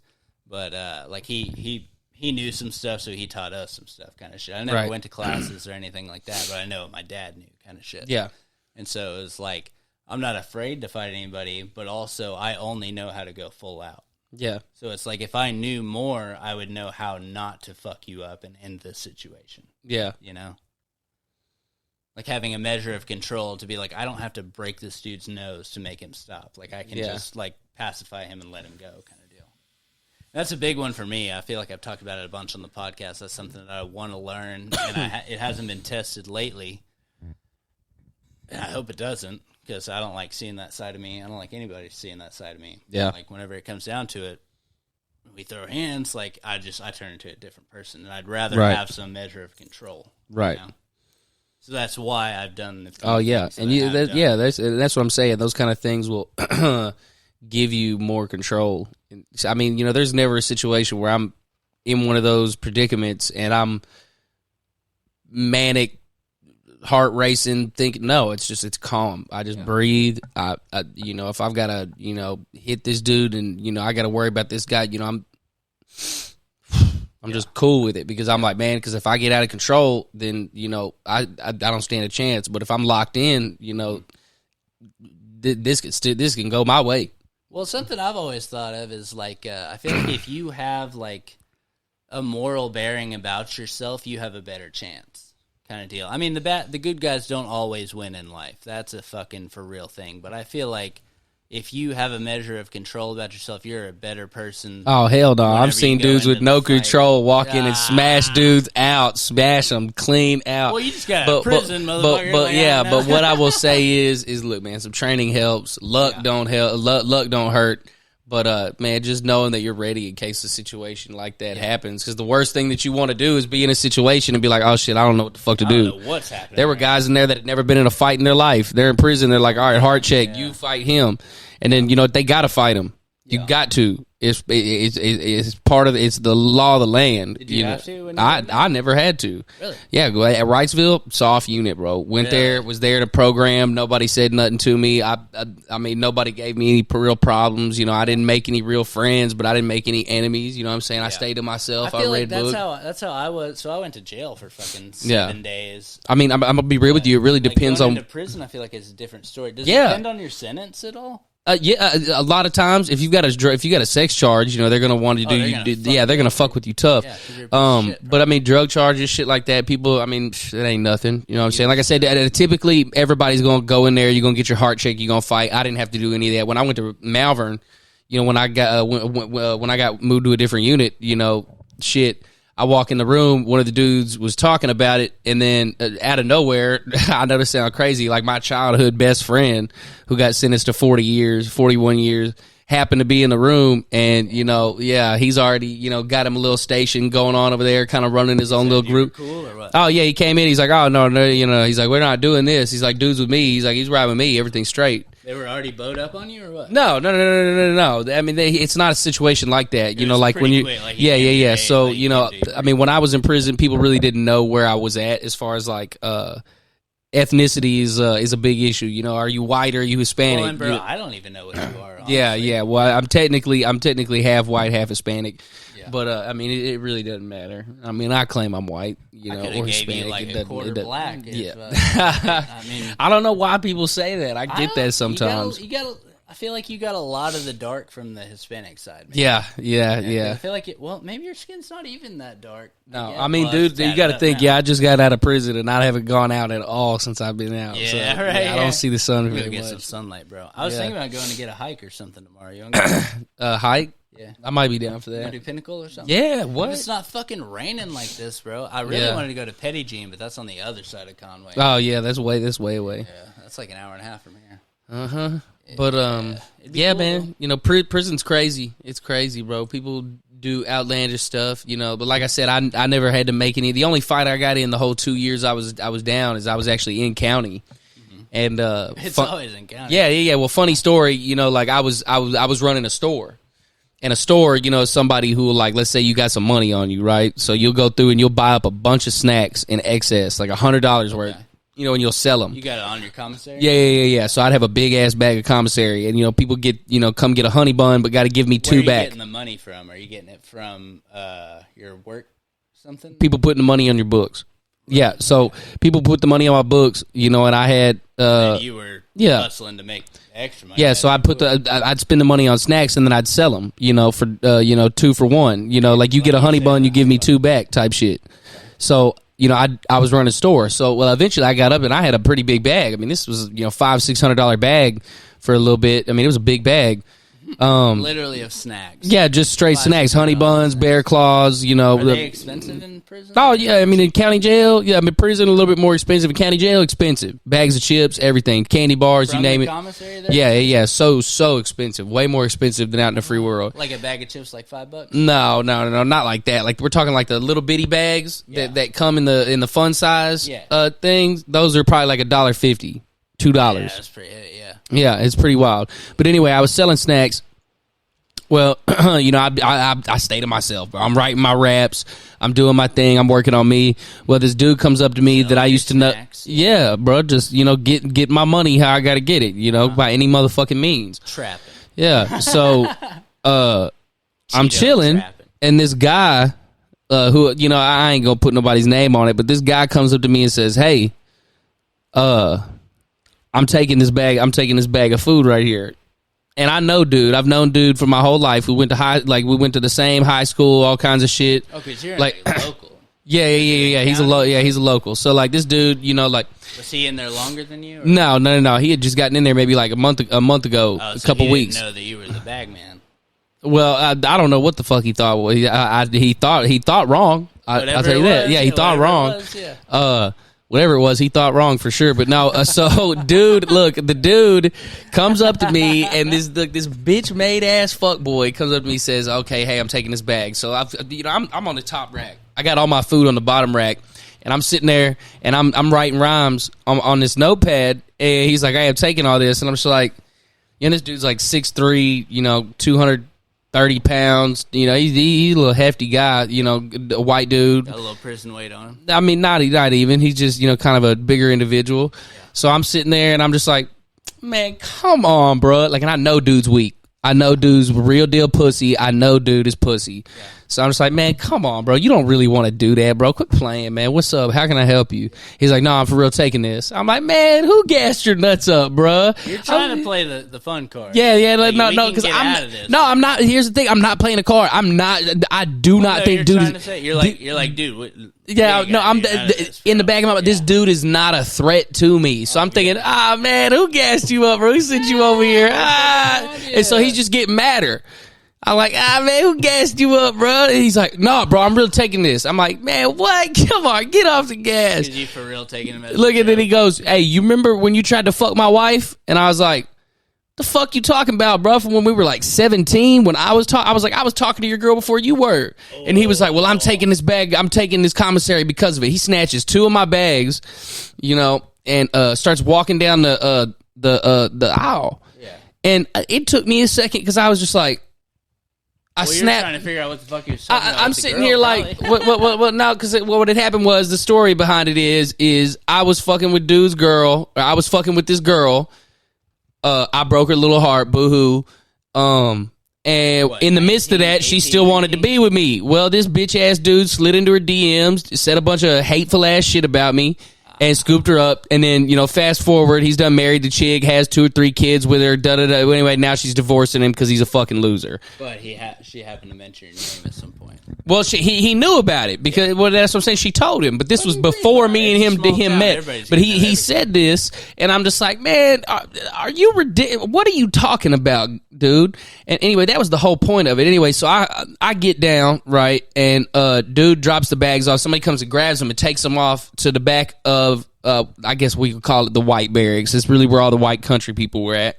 Yeah. And so I walk, dude turns around and he squares up on me, and I'm like, nah, man, you know what? Take this to the back of the cell. I got something for you.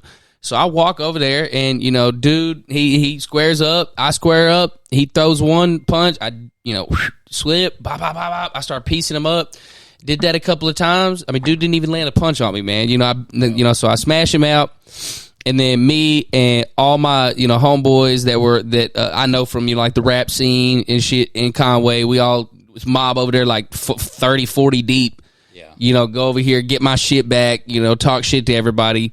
And that was the only time I got into a fight. You know what I'm saying? And that was just, but I'm going to tell you why I brought that on myself. Wait, so you brought a bunch of dudes from your side to go over to like the I was cool with white supremacist side, probably? Yeah, pretty much. Yeah, so I was at I wasn't look. I mean, you're white, Yeah, but at the But here's the thing with me. With so many people. Yeah. But here's the thing with me, man. And people will attest to this. In prison, anybody that knew me, I did not fuck with too many white people. Now, did I have some white homeboys? Yeah, I did. Did I have some black homeboys? Yeah. But here's the deal, man. I don't associate with anybody that's got, I can consider us associates. I can't consider us friends, or that it's any deeper than that. We associate on a daily basis, and I have to deal with you. But so it might as well be, as enjoyable as it can be type experience. If they're crazy, yeah. Because here's the thing, man. I mean, I can't ride with anybody that just thinks, oh, because I'm this skin color, then I'm better. Man, fuck that, bro. I don't. And in prison, that's all it is, bro. Is it's race everywhere. I heard that. Yeah, that ain't never been a thing for me. And shit, bro. I mean, it's just not a situation that I can ever get into. So, in prison, was my time easy? No, but nobody really fucked with me. But that's because I stayed out of the way. I knew that people like that, they like to gang up. Like Aryan people, what they'll do is they'll get in their little groups in prison, and then they'll go beat up on old white people that can't defend themselves, on little bitty white dudes that are first time to prison. Because fuck, dude, it's just the shit that they do, bro. Well, it's what I heard was like they'll like get on to people for being cool with the black community, kind of shit. Oh well, it won't be so much that, but I mean, you're with them, so you ain't with us. Yeah, so it'll be one of those things where they'll sneak up on you and be like, "Hey man, who you riding for?" If shit goes sideways, who you riding for? Or they'll be like, "Oh man, you're yeah," or they'll be like, "Oh, you're one of such and such," and they'll give you a code name, for what for what they call, people behind their back type stuff. They got all kinds of code names and stuff, man. It's racial, 24/7. It's racial. It's exhausting. It's exhausting because for me, I rap, bro. Like I have a great love for hip hop and the hip hop community, and just that whole aspect of my life, and that's big for me. Black people, it's never been like it's not like a thing that I gotta think about. Oh, I'm better. No, it's never a situation where I'm just like, oh, okay, I'm better than this person because of no. Yeah. You know what I'm saying? Now there are people that look. Don't get me wrong. I love to shit on motherfuckers. If I'm better than the motherfuckers, because I'm better than you, bitch. And that's there's bad people on both sides. Yeah. Now look. If I think that I'm better than you, white dude, you give me a piece of shit. Black dude, you give me a piece of shit. Yeah, but look at any kind. Yeah, you're a piece of shit. You're a piece of shit. Yeah, if you're a piece of shit, you're a piece of shit, regardless of how that is. But if you want to make it racist, that's what sucks. Yeah. Well, people are really because I don't like you isn't because you're black. Yeah. Well, and here's the thing, and like I said, in prison, a lot of it is race, and it just gets exhausting having to deal with that shit all the time.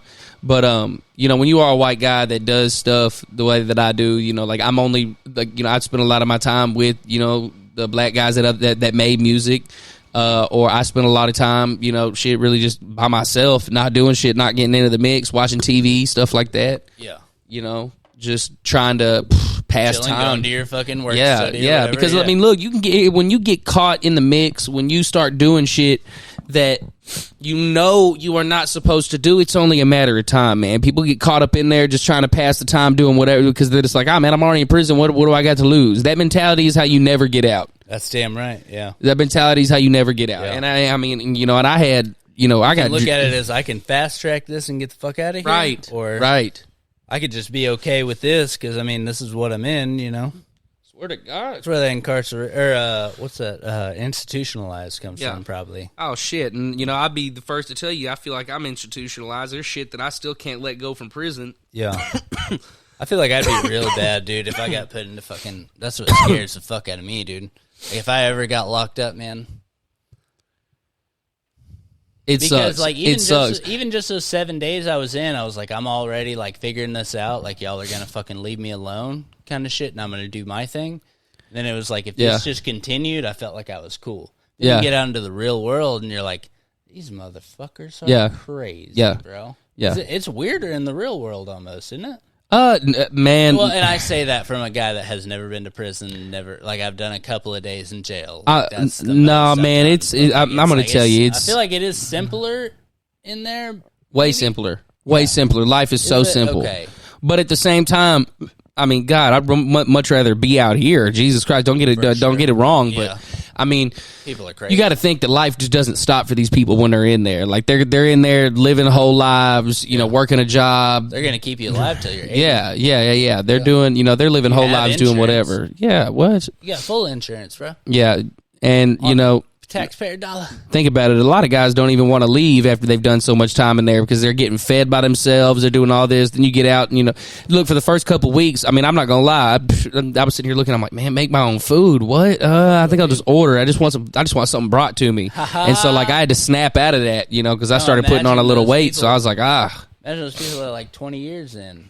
And they just fucking get sprung out. A lot of guys, like those guys, like the people that like fight their cases for so long, and then they get found not guilty. Yeah, after they've already been in prison for 20 fucking years. Right. That's crazy. Yeah, it's wild. But I mean, there are guys that once they get out after doing that much time, they're like, man, I'm trying to go back, and they'll go do something purposefully to get caught to go back to prison because they just want to go back to there. That's their life. That's all they know. What's crazy is that's not a new thing. That's nothing that's great. Like you ever seen The Green Mile?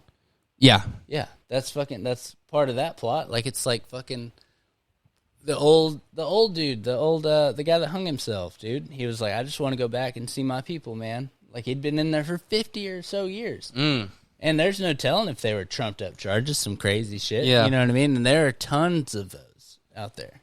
Yeah. And not just that, but I mean like the charges for certain things might be too high. I'm not going to comment on it or anything like that because I'm not. I don't know what the fuck I'm talking about. But like I just don't know that the way that we're doing the prison system is the way to do it. Yeah, and it upsets me. Yeah. Well, without segueing, I'll just agree with you. There's better ways to do what they're doing, and that was shit. We get on that subject. I'll telling you. Yeah, I already know. Yeah, that's why. That's what pisses me off, man. Yeah. It's out of there. But dude, like fucking I am like I'm gonna go ahead and go on record, man. Like I'm ready to watch that little bit you told me in the car, that whole scene that you had played out. Like it felt real when you said it. It was like this makes sense as to how this would work. Yeah. Like you do this, wait for this, keep doing this, keep doing this, keep doing this. Yeah. But it's a full-time job. Yeah, and that's how you got to treat it. People be like, oh, I don't have time to do that. Well, no, you have time to go give 40, 50 hours of your life to a job that doesn't give a fuck about you, but you don't have time to do something that will get you closer to a life that you want? Yeah. How do you not have time for that? Yeah. How do you not have time for that? Well, no, because you're already spending 40 or 50 hours at that job. Yeah. And that's what kills me is like I only work like, 30 some odd hours at my job, and I make fantastic fucking money. And so that's why I'm able to do this podcast. I will never knock bartending because sometimes I make money and I'm like, I don't feel like I did shit today, dude. Yeah, like, I'll make like man, $300 I'll tell you, I want to get into bartending so bad, bro. Jesus Christ, man. Bro, I need a job that's going to help, that's going to allow me to pay some bills. And well, so that's what I'm saying. It's like I'm taking care of my full family. Like me, my fiance, and my baby, all off of bartending, and I'm able to make a trip to Little Rock every once in a while. Yeah. See you kind of shit. And you do this in Dallas? Any money? Yeah. Yeah, dude. I may have to talk to you further about this job, dude, because I want the hell, dude. Look, no offense to the place they raised me, but damn, I'm trying to go somewhere new, bro. I feel like you would thrive in Dallas. Yeah, good music scene, all kinds of stuff. Yeah, for sure. Yeah, bad beaches. Definitely, there's some beaches right off the coast, right there, where the sand is. Yeah, where the sand is. Yeah, love that. Yeah, they're everywhere. No, but it's. We'll have to talk more about it for sure. Yeah, definitely, because I'm interested. I don't know. I feel like I had a point right before that I was trying to get to. Had a couple of drinks. Brain fart. At this point. Yeah, that's brain fart. Hey, can I get a refill on that? I think we might be out, but I feel like you had something up on the fridge that I was kind of wondering about. I did. Yeah, for sure. Let me set this guy up real quick. All right. He's going to set up his mic. I'm going to talk to you guys for a second. Do you know who Bobby Atliff is? No. Who's that? It's this, hold this for a second. Just see the difference in what we're dealing with. Yeah. Now she's a streamer. Does a lot of famous people interviews, but she does like awkward comedy. Yeah, kind of like I don't know. She just puts him in awkward situations. It's like really dry humor. Like she's trying to catch him kind of shit? No. Like she'll be like, oh, she had Drake on for an interview. Oh, yeah. Yeah, and they did it in a bed, and she interviewed him. Yeah, and he's like, she's playing like she doesn't know any of his songs. But right. it's like, he's like, oh my God, you really have no idea about any of my music. Yeah. And she's like, no, I have no idea. And it's hilarious. You got to check it out. If you can pull that off, that's pretty funny, actually. Yeah, oh my God, it's hilarious. Yeah, I'm with that. She's had all kinds of people. Offset, you name it. Offset for real? Yeah, Offset was on there. Interesting. Dude, I'm telling you, she's just this funny little white chick. All right, I think we're going to go ahead and take a break for a second. I got to go pee. We're going to hop back on here, and we're going to talk a little bit more to Rico and just kind of hang out, man. I feel like we're having a really good time. Let's give y'all another 15, 20 minutes just for you guys, and we'll be back.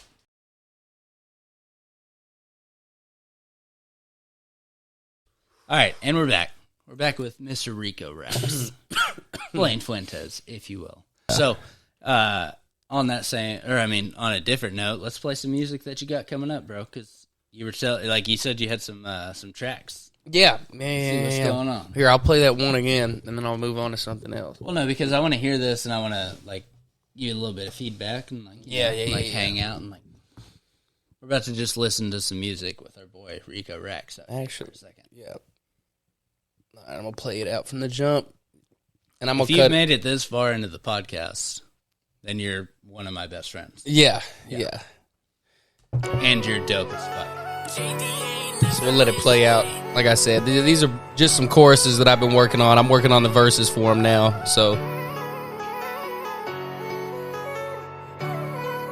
wait, you said you're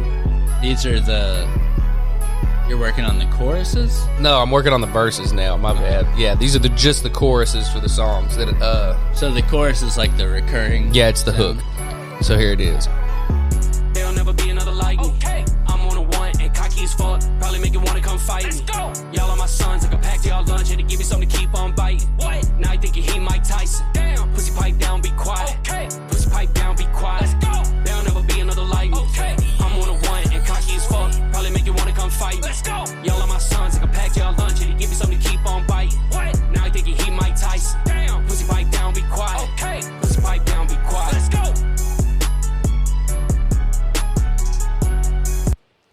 Okay, so that is what was that, 20 seconds, 30? Somewhere between there, yeah. Okay, so you build a song around that.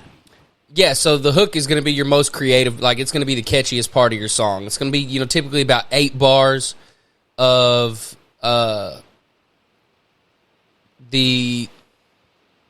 what I would guess would say the part that's supposed to reel everyone in. Mm-hmm. So the hook, when I say that, the chorus, that's basically where I go in, and I'll give you some insight on how I do my recording process. Yeah, no, that's what we're here for. Yeah, so I do mine a little different, where a lot of people go in and they do a whole song and they just kind of do their thing. I do it a lot differently. Okay.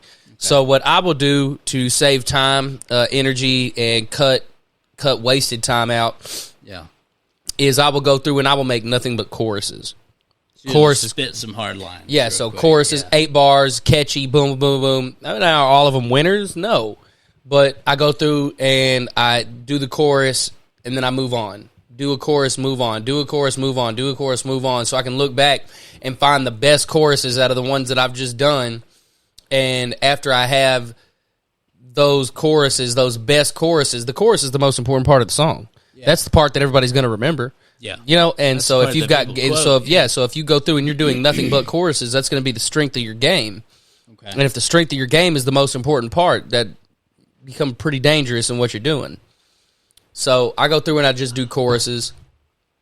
And when I find the songs that I truly want to stand by and that I feel like, okay, this deserves to be released, I take time and I make sure that I write some verses for them, get it laid out, make sure everything's perfect. I go through, fine-tune everything, set it off for mix and master, and then, So how many of these do you have? Because you were talking about well, I'm only going to show probably about, 3, 4, 5 Well, no, some that's what I'm saying. choruses. So you told me, I don't know if you said it on the podcast earlier, but you had like 50 or 100 As the goal? Yeah, as the goal. Yeah, anywhere So between how 50 to many- 100. So how many of these does it take to make 50 or 100? Like 1,000? I mean, I wouldn't say that. Would it hurt? No, because I mean, but here's the thing: I you go put, through. like you sit down and you like pop out like 400 of these, just like Yeah, well, think about it like this: it's always going to be a numbers game. If I go through 400 songs, like if I go through, let's say, I'm the guy wanting to make a statement, come in and say, "All right, bet I'm ready. I want to do this. Let's go." Boom, and he drops 26 songs in a year. Right? Good strategy, not bad. Yeah. But it has to be good music in order for it to work. It's got to be good music. Yeah. So if you're just starting out and, you know, maybe some of his songs are good, maybe some of them are not, it's not going to do very well. But if you took the time and developed a whole catalog and recorded 100, 200 songs and picked the best ones out of there, put you your take a best whole feet year's forward. worth of- yeah. That way you can sit there and be like, all right, this is, boom, 26, I know are good songs. Yeah. You've got a much better chance of making it and developing a solid fan base. You're It's picking gonna, from a fat catalog. yeah. Yeah. Yeah. And that's where I'm at with it. You know, I don't mind, and that's why I don't write verses for every single thing that I do. If I don't make a good chorus, if the chorus doesn't move me or sway me or make me feel some type of way, I'm not going to waste my time with it. I'll Is move it on. Ever in the inverse where the like you write the verse and like say it's just like I said, like a one-liner, and you want to build a chorus around that. I mean, yeah, there are times that I've done that. It's just, to me, not a very effective and efficient way to do it. Okay. For me, it's effective to, you know, go in, do this, because the chorus, if this is going to be the song when the beat gets its most hyped point, Yeah. this is the part of the song that's going to reel them in. I want to make sure that I get good at doing that. You know what I'm saying? Because I know that I can write good verses. You know, that's never been, you know, a thing. Well, it has, you know, but, you know, I'm to a point where I feel really comfortable about it. I'm no stranger to evolution. But Well, that's interesting because I feel like I get lost in verses quite a bit. And I Yeah. feel like that comes with like very good musicians that like they can piece together not only a good chorus with good like verses on the in between. So it's like, I mean, that's like 30 seconds to like a minute of verses like against the chorus time, which is what, like 10, 15 seconds at the the most? chorus is usually, we'll say, somewhere around 30, you know, seconds or so. Yeah, but I mean, you have a 3-minute song to make. Yeah. So you play that So 2-3 times, you got to make a minute and a half of typically other a music. chorus will be at the front of the song. You know, like a typical song structure might look like this: chorus, verse, chorus, chorus, verse, chorus. You know, or you know, you might have a chorus, verse, bridge, chorus, verse. You know, chorus. You know, and Yeah. you know, a bridge It really is, depends on the song, of course. yeah. I mean, you know, those are just typical song structures. So. Yeah. Well, it's interesting because, like, you get, like, your, like, hype pieces, and, like, they're the ones that you feel good about. And then we talked about earlier about, like... It could be the song that you don't even think it's about. the one that you don't give a fuck about. Yeah. That, like, really goes off. Like, Yeah. I feel like that's... I know, like, that's what's going to happen to you. Yeah. Because you're going to go so hard on so many, like, choruses and songs. And then all of a sudden, the one that, like, you just dropped 6 months ago is going to be the one that fucking hits. Yeah. See, that's why I try. Once I get a lot of my music, you know, to where it's I hit what I call the curation stage in my plan. Is, you know, when I get all this music ready, and I'm like, all right, these are the ones that I feel good about, and I'm getting them ready to drop. I'm going to start sending them out to people, and I'm going to start collecting information. You know, what did you feel? You know, try to get an idea for what I feel like are the best songs on there. I know what I like. Yeah, you have, know, like a control group. yeah, I know what I like, but I don't want to be jaded by something that I may not like, but other people might, Yeah. and miss that market. Because Because in the end, it's not about doing what I like; it's about what's, you know, doing what the people that fuck with you want you to do. In a sense, not all the way. You got to stay true to you, but you want to. Well, yeah, but I mean, it's also like you're looking at like. I would hope that, like, whenever you think about making this new music, you think about people like me and Logan or, like, Kavern or somebody that's, like, these are, like, my people that fucking hear this stuff and, like, this is what they want kind of deal. And that's another thing I do with the podcast is, like, I really try to fucking, like, I try to tailor it as much as I can to my people for the most part, but at the same time, I'm just out here trying to make a podcast, dude. Absolutely, as you should. What? It's way harder than you guys would ever think. Like you were talking about it earlier with, like, the social media stuff, and, like, we said it was a full-time job. Like, the social media and putting together the songs like you do is a full-time job. Yeah. Yeah. It really is. Same thing with, like, I mean, I spend, like, 3-4 hours editing a video, and that's, like, because I have it pretty well down and I don't do a lot of editing. Like, whenever I did editing on the last video, it took me, like 6 or 7 hours to go through and, like, bleep out everything that I needed to bleep out. Because really? Well, because my buddy got on there, and my girl got on there, and my sister got on there, and they're like, hey, we don't need to be talking about, like, us doing, like, mushrooms and stuff, and he's, like, in, like, a weird, like, custody battle and stuff like that. It's like, I get so it. because like, of that, you had to go back in and well, redo. yeah, and it's like, I didn't do it to you. I didn't, like, make you sign anything saying that I could use whatever. So it's like, if you come at me at the end and you're like, hey, I didn't really want that in the podcast. It's like, I'm not obligated to take it out, but as, like, an act of good faith, because I want you to feel good about promoting it and stuff too. Like, I want you to be as excited about the podcast as I am. Yeah.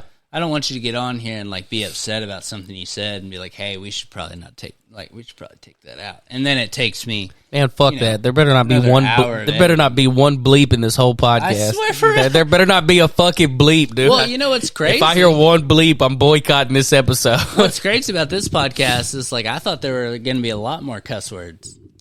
Like, I thought we were two, like, cuss motherfuckers. Yeah. Like, yeah. But whenever you get down, I feel like whenever I talk business with another person, whenever I talk, like, professional stuff, because you're a professional at what you do. Like, whether it's, like, monetary or, like, you're making a ton of money doing whatever the fuck, you know. But it's like, whenever I talk to somebody that has better goals and stuff like that, it's like they don't cuss as much. Yeah. But I do the podcast with my sister once a month, and she has a sailor's mouth. And I do as well. Dude, I can't help it. I'm not calling her out by any means. I cuss like crazy, dude. I can't help it. Yeah. But I feel like I do. I don't know. You did very good so far on this podcast. There's some people that might disagree, but Oh yeah, well, kudos to me then. yeah. To put a little nail in the coffin, fuck them. You know what I mean? Yeah. Because I'm not worried about cuss words, and I don't feel like half the fucking population is worried about cuss words anymore. You know, 100%. What? We're not children They anymore. got bigger shit to worry And about. whenever I put this shit on YouTube, they ask, "Is it meant for children?" And I say, "No, Right on. You've done your part. No. You've done your part. That's all don't you give can it do. to children." Yeah, that's all you can do. They're probably gonna watch it anyways, so Yeah. I don't know. They might. But so let's go ahead and talk to the people. You had let's get one clip off you real quick. One what? A clip. Let's get a clip of that music real quick. Oh, you want? Hey, you said you Yeah. got some good stuff. Yeah. I got some more pulled up already. See what you got. All right.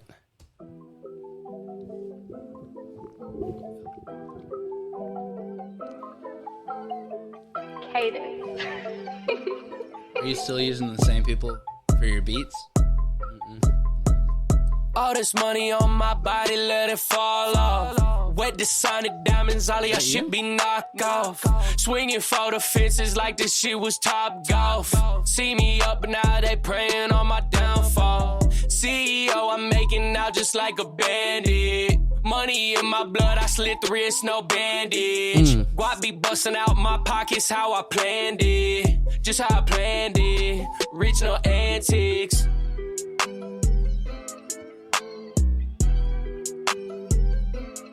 Bro, that's dope though. Yeah, you want to hear that one again? Yeah, I definitely want to hear that.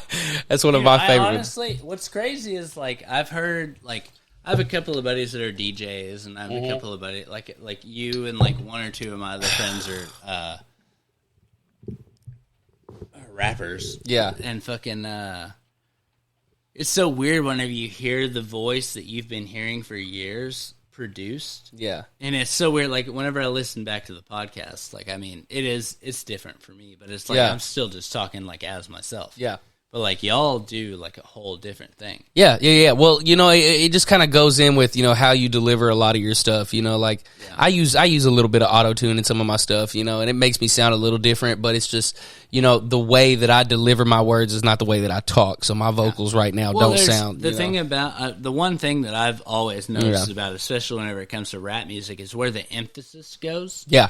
Oh, that's a big part. Like, you can feel that they put more, like, I don't know, like more diaphragm into it. Yeah, and with that one, that one, I made sure to give it a instead of like a lower end, like I wanted it to be like a cocky, braggadocious, like, man, I'm really the shit, top of the mic. Yeah, I'm really, yeah. And so, when you deliver, you don't want to, you want to kind of get in there and, wet this Sonic Diamond. You want to kind of come up off in there and make sure that all your settings are correct so you don't peak out. Yeah. And just deliver a solid vocal with energy. People feel things better than they hear them. Then they listen to it. Yeah, when they hear it, they just want it to sound good, but if they feel it, they feel that energy that you're putting in, they're going to vibe to that more than anything. Well, I don't even know if I don't know what the fuck I'm talking about whenever I talk about this stuff. Whenever it comes to, like, the science of, like, our DNA, it was kind of built. There's a certain building block of our DNA that is sound wave. Yeah. That attributed to our evolution. Right. And so it goes back to, like, mycelium, like, whenever it comes to, like, mushrooms. If you play, like, low frequency waves over a bed of mycelium, they branch out and they get to more trees, more shrubs, more fucking everything like that. And we're closer to the mushroom than we are to monkeys at this point. I'm gonna go ahead and go on record and say that I don't know that that's true, but there's something to what I said, and I hope that you look it up and you figure out what I'm talking about. Full disclaimer. Full disclosure, I don't know what I'm talking about, and there is some science to it, but I don't know what I'm talking about, and I'm not gonna harp on it. But so there's a frequency to our DNA that whenever you feel the frequency of another person, it vibes towards you, and it makes your DNA act. It makes your whole body act differently. Interesting. That's why you don't vibe with certain people. That's why you vibe with certain people. Yeah. That's why whenever you hear a certain type of music, it makes you feel different ways and stuff like that. It's all the way down to like a molecular level. Damn. Yeah. That was pretty aggressive, wasn't it? Yeah, that was too much. Yeah, that was too much for Rico, bro. I just blew Rico's cap off, bro. dude. I'm so fucking. Look, I'm high as fuck. You just fucked me up. I'm finna cut this dude off real quick. Damn. God damn, man. I'm about to get cut off. You blew my motherfucking mind talking like that. Yes, I was sir. like, what? That's what I'm talking about. All right, so let's send these people off with a beat real quick. Then we'll get out of here. A what? Let's send them off with this is the beat. All this money on my body, let it fall off. Wet the Sonic Diamonds, all of your shit be knocked off. Swinging for the fences like this shit was Top Golf. See me up now, they praying on my downfall. CEO, I'm making out just like a bandit. Money in my blood, I slit the wrist, no bandage. Guap be busting out my pockets, how I planned it. Just how I planned it. Rich, no antics.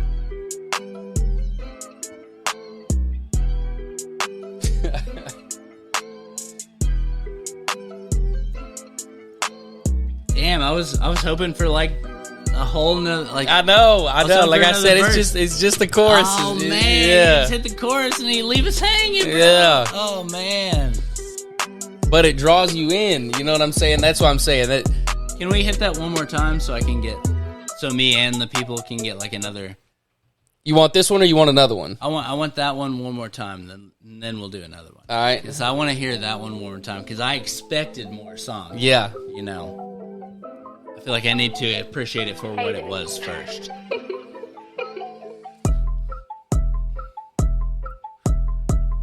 All this money on my body, let it fall off. wet designer diamonds, all of y'all shit be knocked off. Swinging for the fences like this shit was Top Golf. See me up, but now they praying on my downfall. CEO, I'm making out just like a bandit. Money in my blood, I slit the wrist, no bandage. Guap be busting out my pockets, how I planned it. Just how I planned it. Rich, no antics. Bro, and then you hit that with like a hardcore freestyle right there? Is that what the point is, kind of deal? Well, I don't know. I really haven't thought about it too much. If I did, I don't know. I feel like, well, with that song, I feel like you could go into something a little softer, maybe. I might try to hit it with, since I came in with such a good melody off that, come in like. I feel like you hit it hard at the end though, so you kind of got to coast out of that. Rich no antics. I couldn't get rich off no antics. Hold up. No antics. You know, kind of get something where it's got kind of like a rhythmic melody to it. So you got to get the rhythm, but the words haven't matched up yet. You ain't got that yet. Don't get me wrong though. I do like those ones where you kind of come off the verse and it's just you start going the fuck off. Yeah, so that's what I felt with that song. Yeah, right there. I was like, "But you think coming off of this like some high speed shit? Let's hear it." Just how I planned it. Rich no antics. I could come off to the top when I came to the top, and I knew the top. I knew the top. Something kind of aggressive, something like that. Yeah. I'm not gonna put you on the spot. Yeah, like, no, you're good. You're good. This is really how I make the music. Is I'll go through it. I'll sit here and I'll. All right, so if we hit that one more time, you think you can hit it a little something off it? I mean, no guarantee. I mean, I'll give you an insight on like how my creative process works instead. So hit that last. Out my pockets, how I planned it. Just how I planned it. Go as long as you can. Antics. Reach no antics. My man is not man. I gotta. You got the beat down, dude. Yeah. Came to the top, but I started at the bottom. Came from the top, and I started at the bottom. Like I got on. Like I don't know. You know, something kind of like. Bro, and like I already know this is some shit you wrote the other day too. What? Yeah. Yeah, so I can't expect you to have the words. Well, I mean, I mean, to be completely honest with you, like I said, I don't ever really sit down and just like, oh, okay, this is what I want to do. Like, this is exactly how I make the verse too. It's just I'll go through here, I'll hit start right here at the end of it. And just, that shit was hard, though. You know, it's just and that's why I think if you take that bit and you build off of that, Oh yeah, I'll do that a couple times, figure out what sounds the best. Damn, my dip's popping out. Shit, get them. They are ratchet today. Ratchet today. But yeah, that's pretty much what I'll do is something like that, you know, just to kind of get the creative juices flowing, and then I'll go in, I'll write a verse, go in there and, you know, fix some stuff up. Yeah. All right, so Blaine, before we go, how can the people get to you? Give me all your socials. All my socials. Website, okay, so give me your fucking whatever you got. But yeah, I want these people to, if they've been sticking around this long, listen to us. Oh, if they stick around this long, then they probably already got it. You know? They might. I don't know, but there might be that. But you know, Rico Rax, RICO space RAX, Instagram, Facebook underscore. Yeah. Underscore. Yeah, I forgot the underscore. Rico underscore Rax. Rico underscore Rax. Snapchat. You know, everything's the same tag, man. You can find me on all that. Spotify, Apple Music, YouTube. Any major streaming platform, music's out there right now. None of my new shit, so sorry to disappoint. Well, but like I said, I have you on my bus playlist. Yeah, and so like you're on Spotify. Yeah. I'm on any major streaming platform. Crazy is, like, dude, like you were killing it, bro. And like I remember whenever you came out and you're like, I need this many streams on YouTube, and I played that bitch overnight. Yeah, I played it on repeat, bro. I don't know if it helped. I hope it helped. I hope it worked. Absolutely. You know, anybody that takes the time out to make sure that, you know. I went to bed with that shit on. Yeah. I was like, I'll just leave dude, this I mean, you know, it took off really quick. And it, you know, like I said, it's probably topped out at around like 85,000 views right now on YouTube, the banana one at least. Yeah. A couple other ones did pretty well. You know, I'm just excited that I got more time to do what I love, man. I'm just ready to get this new music out. Let everybody see how I'm coming. You know, I mean, I only got to show you guys a few things, and that's really all I want to do.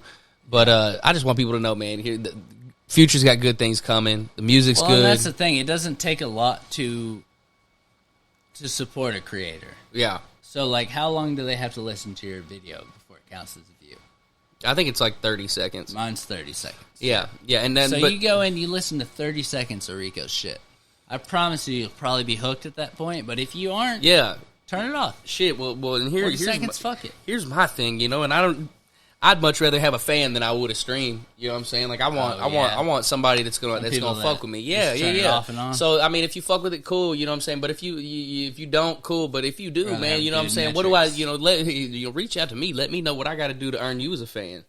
I'm at that stage where I'm trying to figure out what you want from me. Yeah. You know what I'm saying? I respond. Like, Same, you know dude. That's what I want. Yeah. Is I want people to be I'm invested trying to have in it. people on the podcast and shit. Yeah, what? And, the more involved you stay with the people that are with you, if anything does cake off, those are the people that you're like, hey, man, you were one of the original fans. I appreciate you.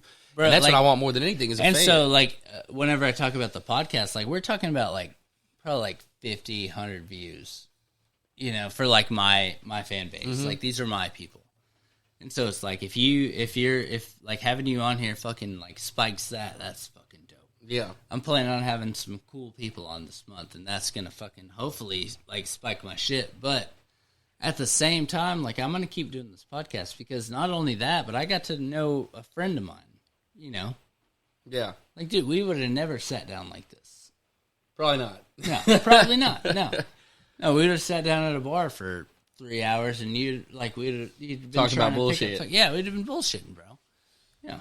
If it was the same situation, the same amount of time, we wouldn't have got shit done. Not a fucking thing. Not a fucking thing. Hell no. We got music done, nothing, bro. But not only did we get music, we got the podcast, bro. Yeah, we did that. Dude, you're awesome. You're the coolest. Bro, and thank you for having me, bro. Dude, I am not kidding whenever I say when I started this podcast, it was right before you went, and you were one of my number one guests to have on. And the fact that I have finally gotten you on, and the fact that this isn't going to be the only time. Yeah. No, we're going to have you back on soon. As soon as we can, really. I hope to have more stuff to show off. No. It doesn't even matter what you got because these people think you're dope, and you are dope. Dude, you are cool, man. Thank you, man. Yeah. Thank you. You are cool. I feel like the Life of Detours podcast is cool, I feel like all of this that we're doing is just so cool. The fact that we're just out here, creating shit, Oh, yeah. What, dude? That's the coolest shit you can do is go out and do something yourself. I mean, I don't get a lot from this, man, but the fact that I get to sit down with my homeboy for 3 hours.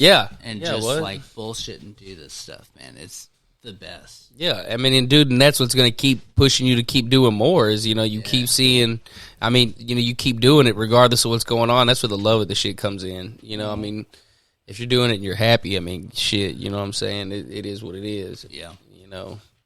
But shit, I want to see you do big things. Like I said, I feel like you keep doing this, you're gonna figure out exactly, where. Well, you've watched my whole rise, I guess, from the book and all this. Yeah. stuff. Hey, sit down. And I've been so we hit it at the same time, man.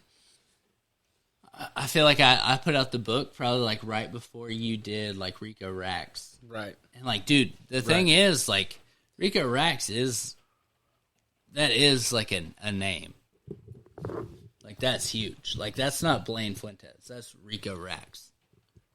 That's a different guy. Yeah. Yeah. And the fact that dude, you've affected me. Yeah, you're one of the fucking dude, just play us a couple of songs on the way out, dude. Can we play? I want to say Arkansas, but we got to play Banana probably. Or what's your favorite of your current music that you My have favorite out? Probably Banana. If I had to choose, Oh, for real, Banana's dope. Hit Banana, throw that on there. Then we'll end this and we'll talk some shit to the people.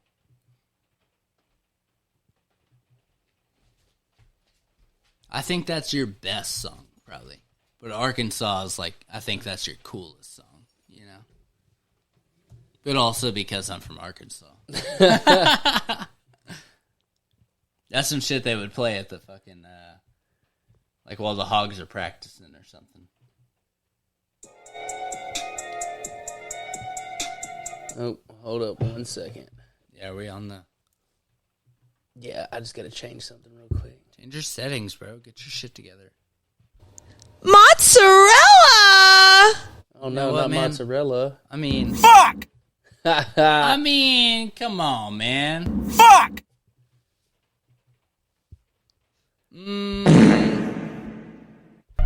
Ball jam. Ball jam. This banana. King Medic, turn me up. Peel back the block like banana. Fuck on a random. Two bitches riding no tandem. Banda, bust out a fandom. Broke ass hoes can't stand them. First class booking ain't landing. Blicky, Toolie. Try me and I bust your top. 20s, 50s. I be the one who throwing them big and knots. Bitch, don't stop. Walk in the club like 50 deep. 30 shots, they all on me. Shoot from the hip. Try me, I squeeze. R.I.P. to my enemies. 223s and we drop them on sight. Add up the digits and smoke on a tree. Won't pop me a pill, but fuck with the lean. A blonde with fake tits, now that's what I need. Iced up the fangs, bitch, I'm a new breed. Fuck little baby, my bio a weave. A horse in my driveway, done bought a new Steve. Rolling a big paper, smoking loose leaf. Put jobs on the block, no indeed. Slid in my DMs, I told her proceed. Only one head, don't wanna mislead. Nut in my hand and throw in my seed, bitch. Peel back the block like banana. Fuck on a random. Two bitches riding no tandem. Banda, What's bust out the funny fan. is, Broke like, ass hoes can't stand them. First class booking ain't landing. the shuttle, I have such a weird, Try me and I bust your top. playlist, and 20s, then your 50s. song I be the come one on, who like, throwing after, them like, big and Bangkok knots. or Bitch, don't some stop. Yeah. What happened? Totally changed the Sounds vibe. like some weird old people in the back. A lot of Like, y'all yeah. rappers What's out here been happening? carrying. Ain't been living what you rapping. And you making that a bad habit. Peel back the Glock like banana. Fuck on a random. Two bitches riding no tandem. Banda, bust out a fandom. Broke ass hoes can't stand them. First class booking ain't landing. Blicky, Toolie. Try me and I bust your top. 20s, 50s. I be the one who throwing them big and knots. Bitch, don't stop. Walk in the club like 50 deep. 30 shots, they all on me. Shoot from the hip. Try me, I squeeze. R.I.P. to my enemy. Atlantic Hotel with your bitch. Fly ass out and just gave her dick. Gave her a gift, but got it from Wish. Left her on red, she knew what it is. False wallet diamonds ain't hit like a bitch. Pull up in vents like damn daddy rich. Safe full of racks, left that for my kids. Headed all 10 on the bed. That's why my pocket be big. That's why my pocket be jumping. That's why my pockets be crumping. That's why your bitch wanna fuck me. That's why your bitch wanna love me. Yeah, pussy. Peel back the block like banana. Fuck on a random. Two bitches riding no tandem. Banda, bust out a fandom. Broke ass hoes can't stand them. First class booking ain't landing. Blicky, Toolie. Try me and I bust your top. 20s, 50s. I be the one who throwing them big and knots. Bitch, don't stop. You put Arkansas right after You know what the fuck going on here. Gonna have to. Stonerville shit. Straight A State 501. Lockdown, State bitch. 501. Racks. Right.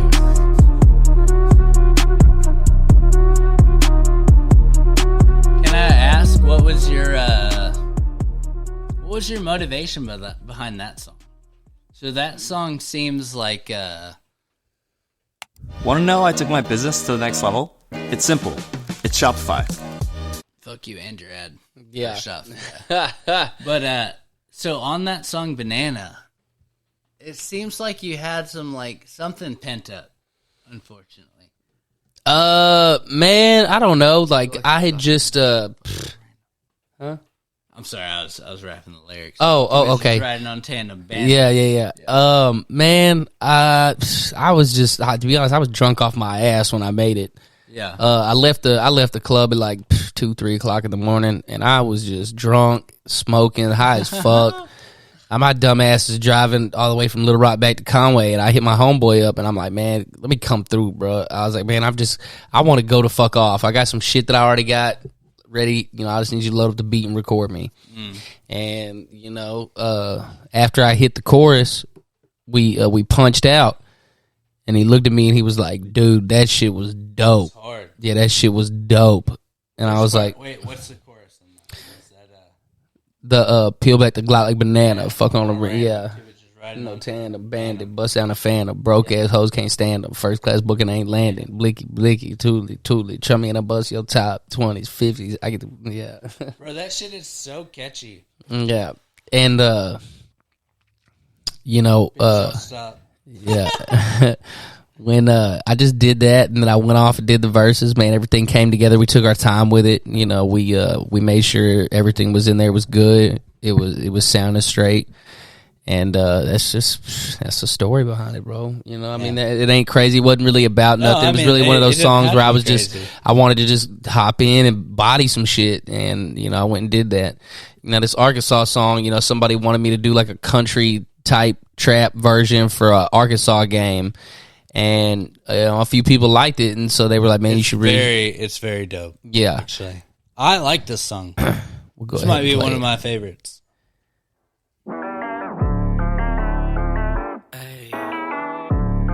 I do like that, like twisty, kind of like aggressive, kind of like rap. You know, I'm also like a metalhead too. Big swing. Got them bucket seats, money feet, it's Arkansas. Loud pipes, linked to Jeeps, yeah, it's Arkansas. White girls, white claws, yeah, it's Arkansas. We about them hoes, yeah, it's Arkansas. Arkansas. Arkansas.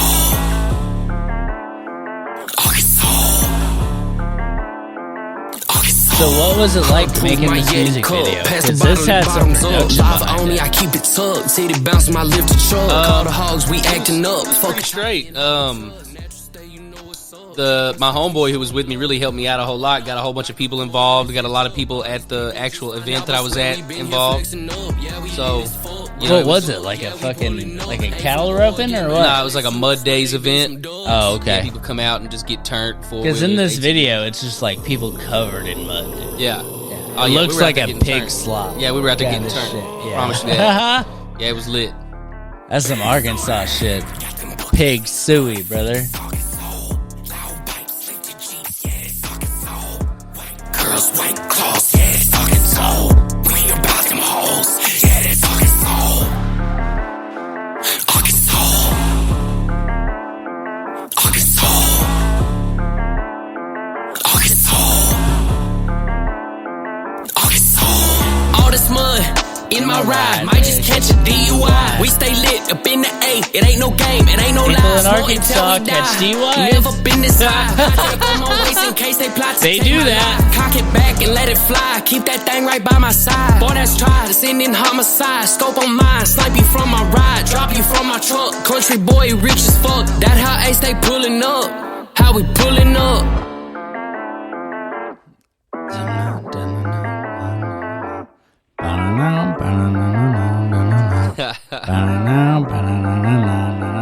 Big swing. All right, y'all. So, Rico Racks, all the places that we can find the boy on Instagram, on TikTok, on Twitter, X nowadays. This is the boy. I guess now, dude. I don't fucking know. Yeah. Now that Elon's got the business, bro. But we love you, man. Dude, I'm not going to lie. This has been a very good, like, snap back to the pod for me. Yeah. Thank you for having me. And man. I really thank enjoyed you it. so much for, like, sitting here with me for, whatever, 3 hours. Yeah, no, doing, it was completely enjoyable. I enjoyed it. That's my fucking boy, dude. Absolutely. All right, y'all. We're going to hop out of here. Rico Rex is going to send you on with a few words of encouragement. You know how we rocking. Big shit popping, cushion my pocket, bitch. Turn up.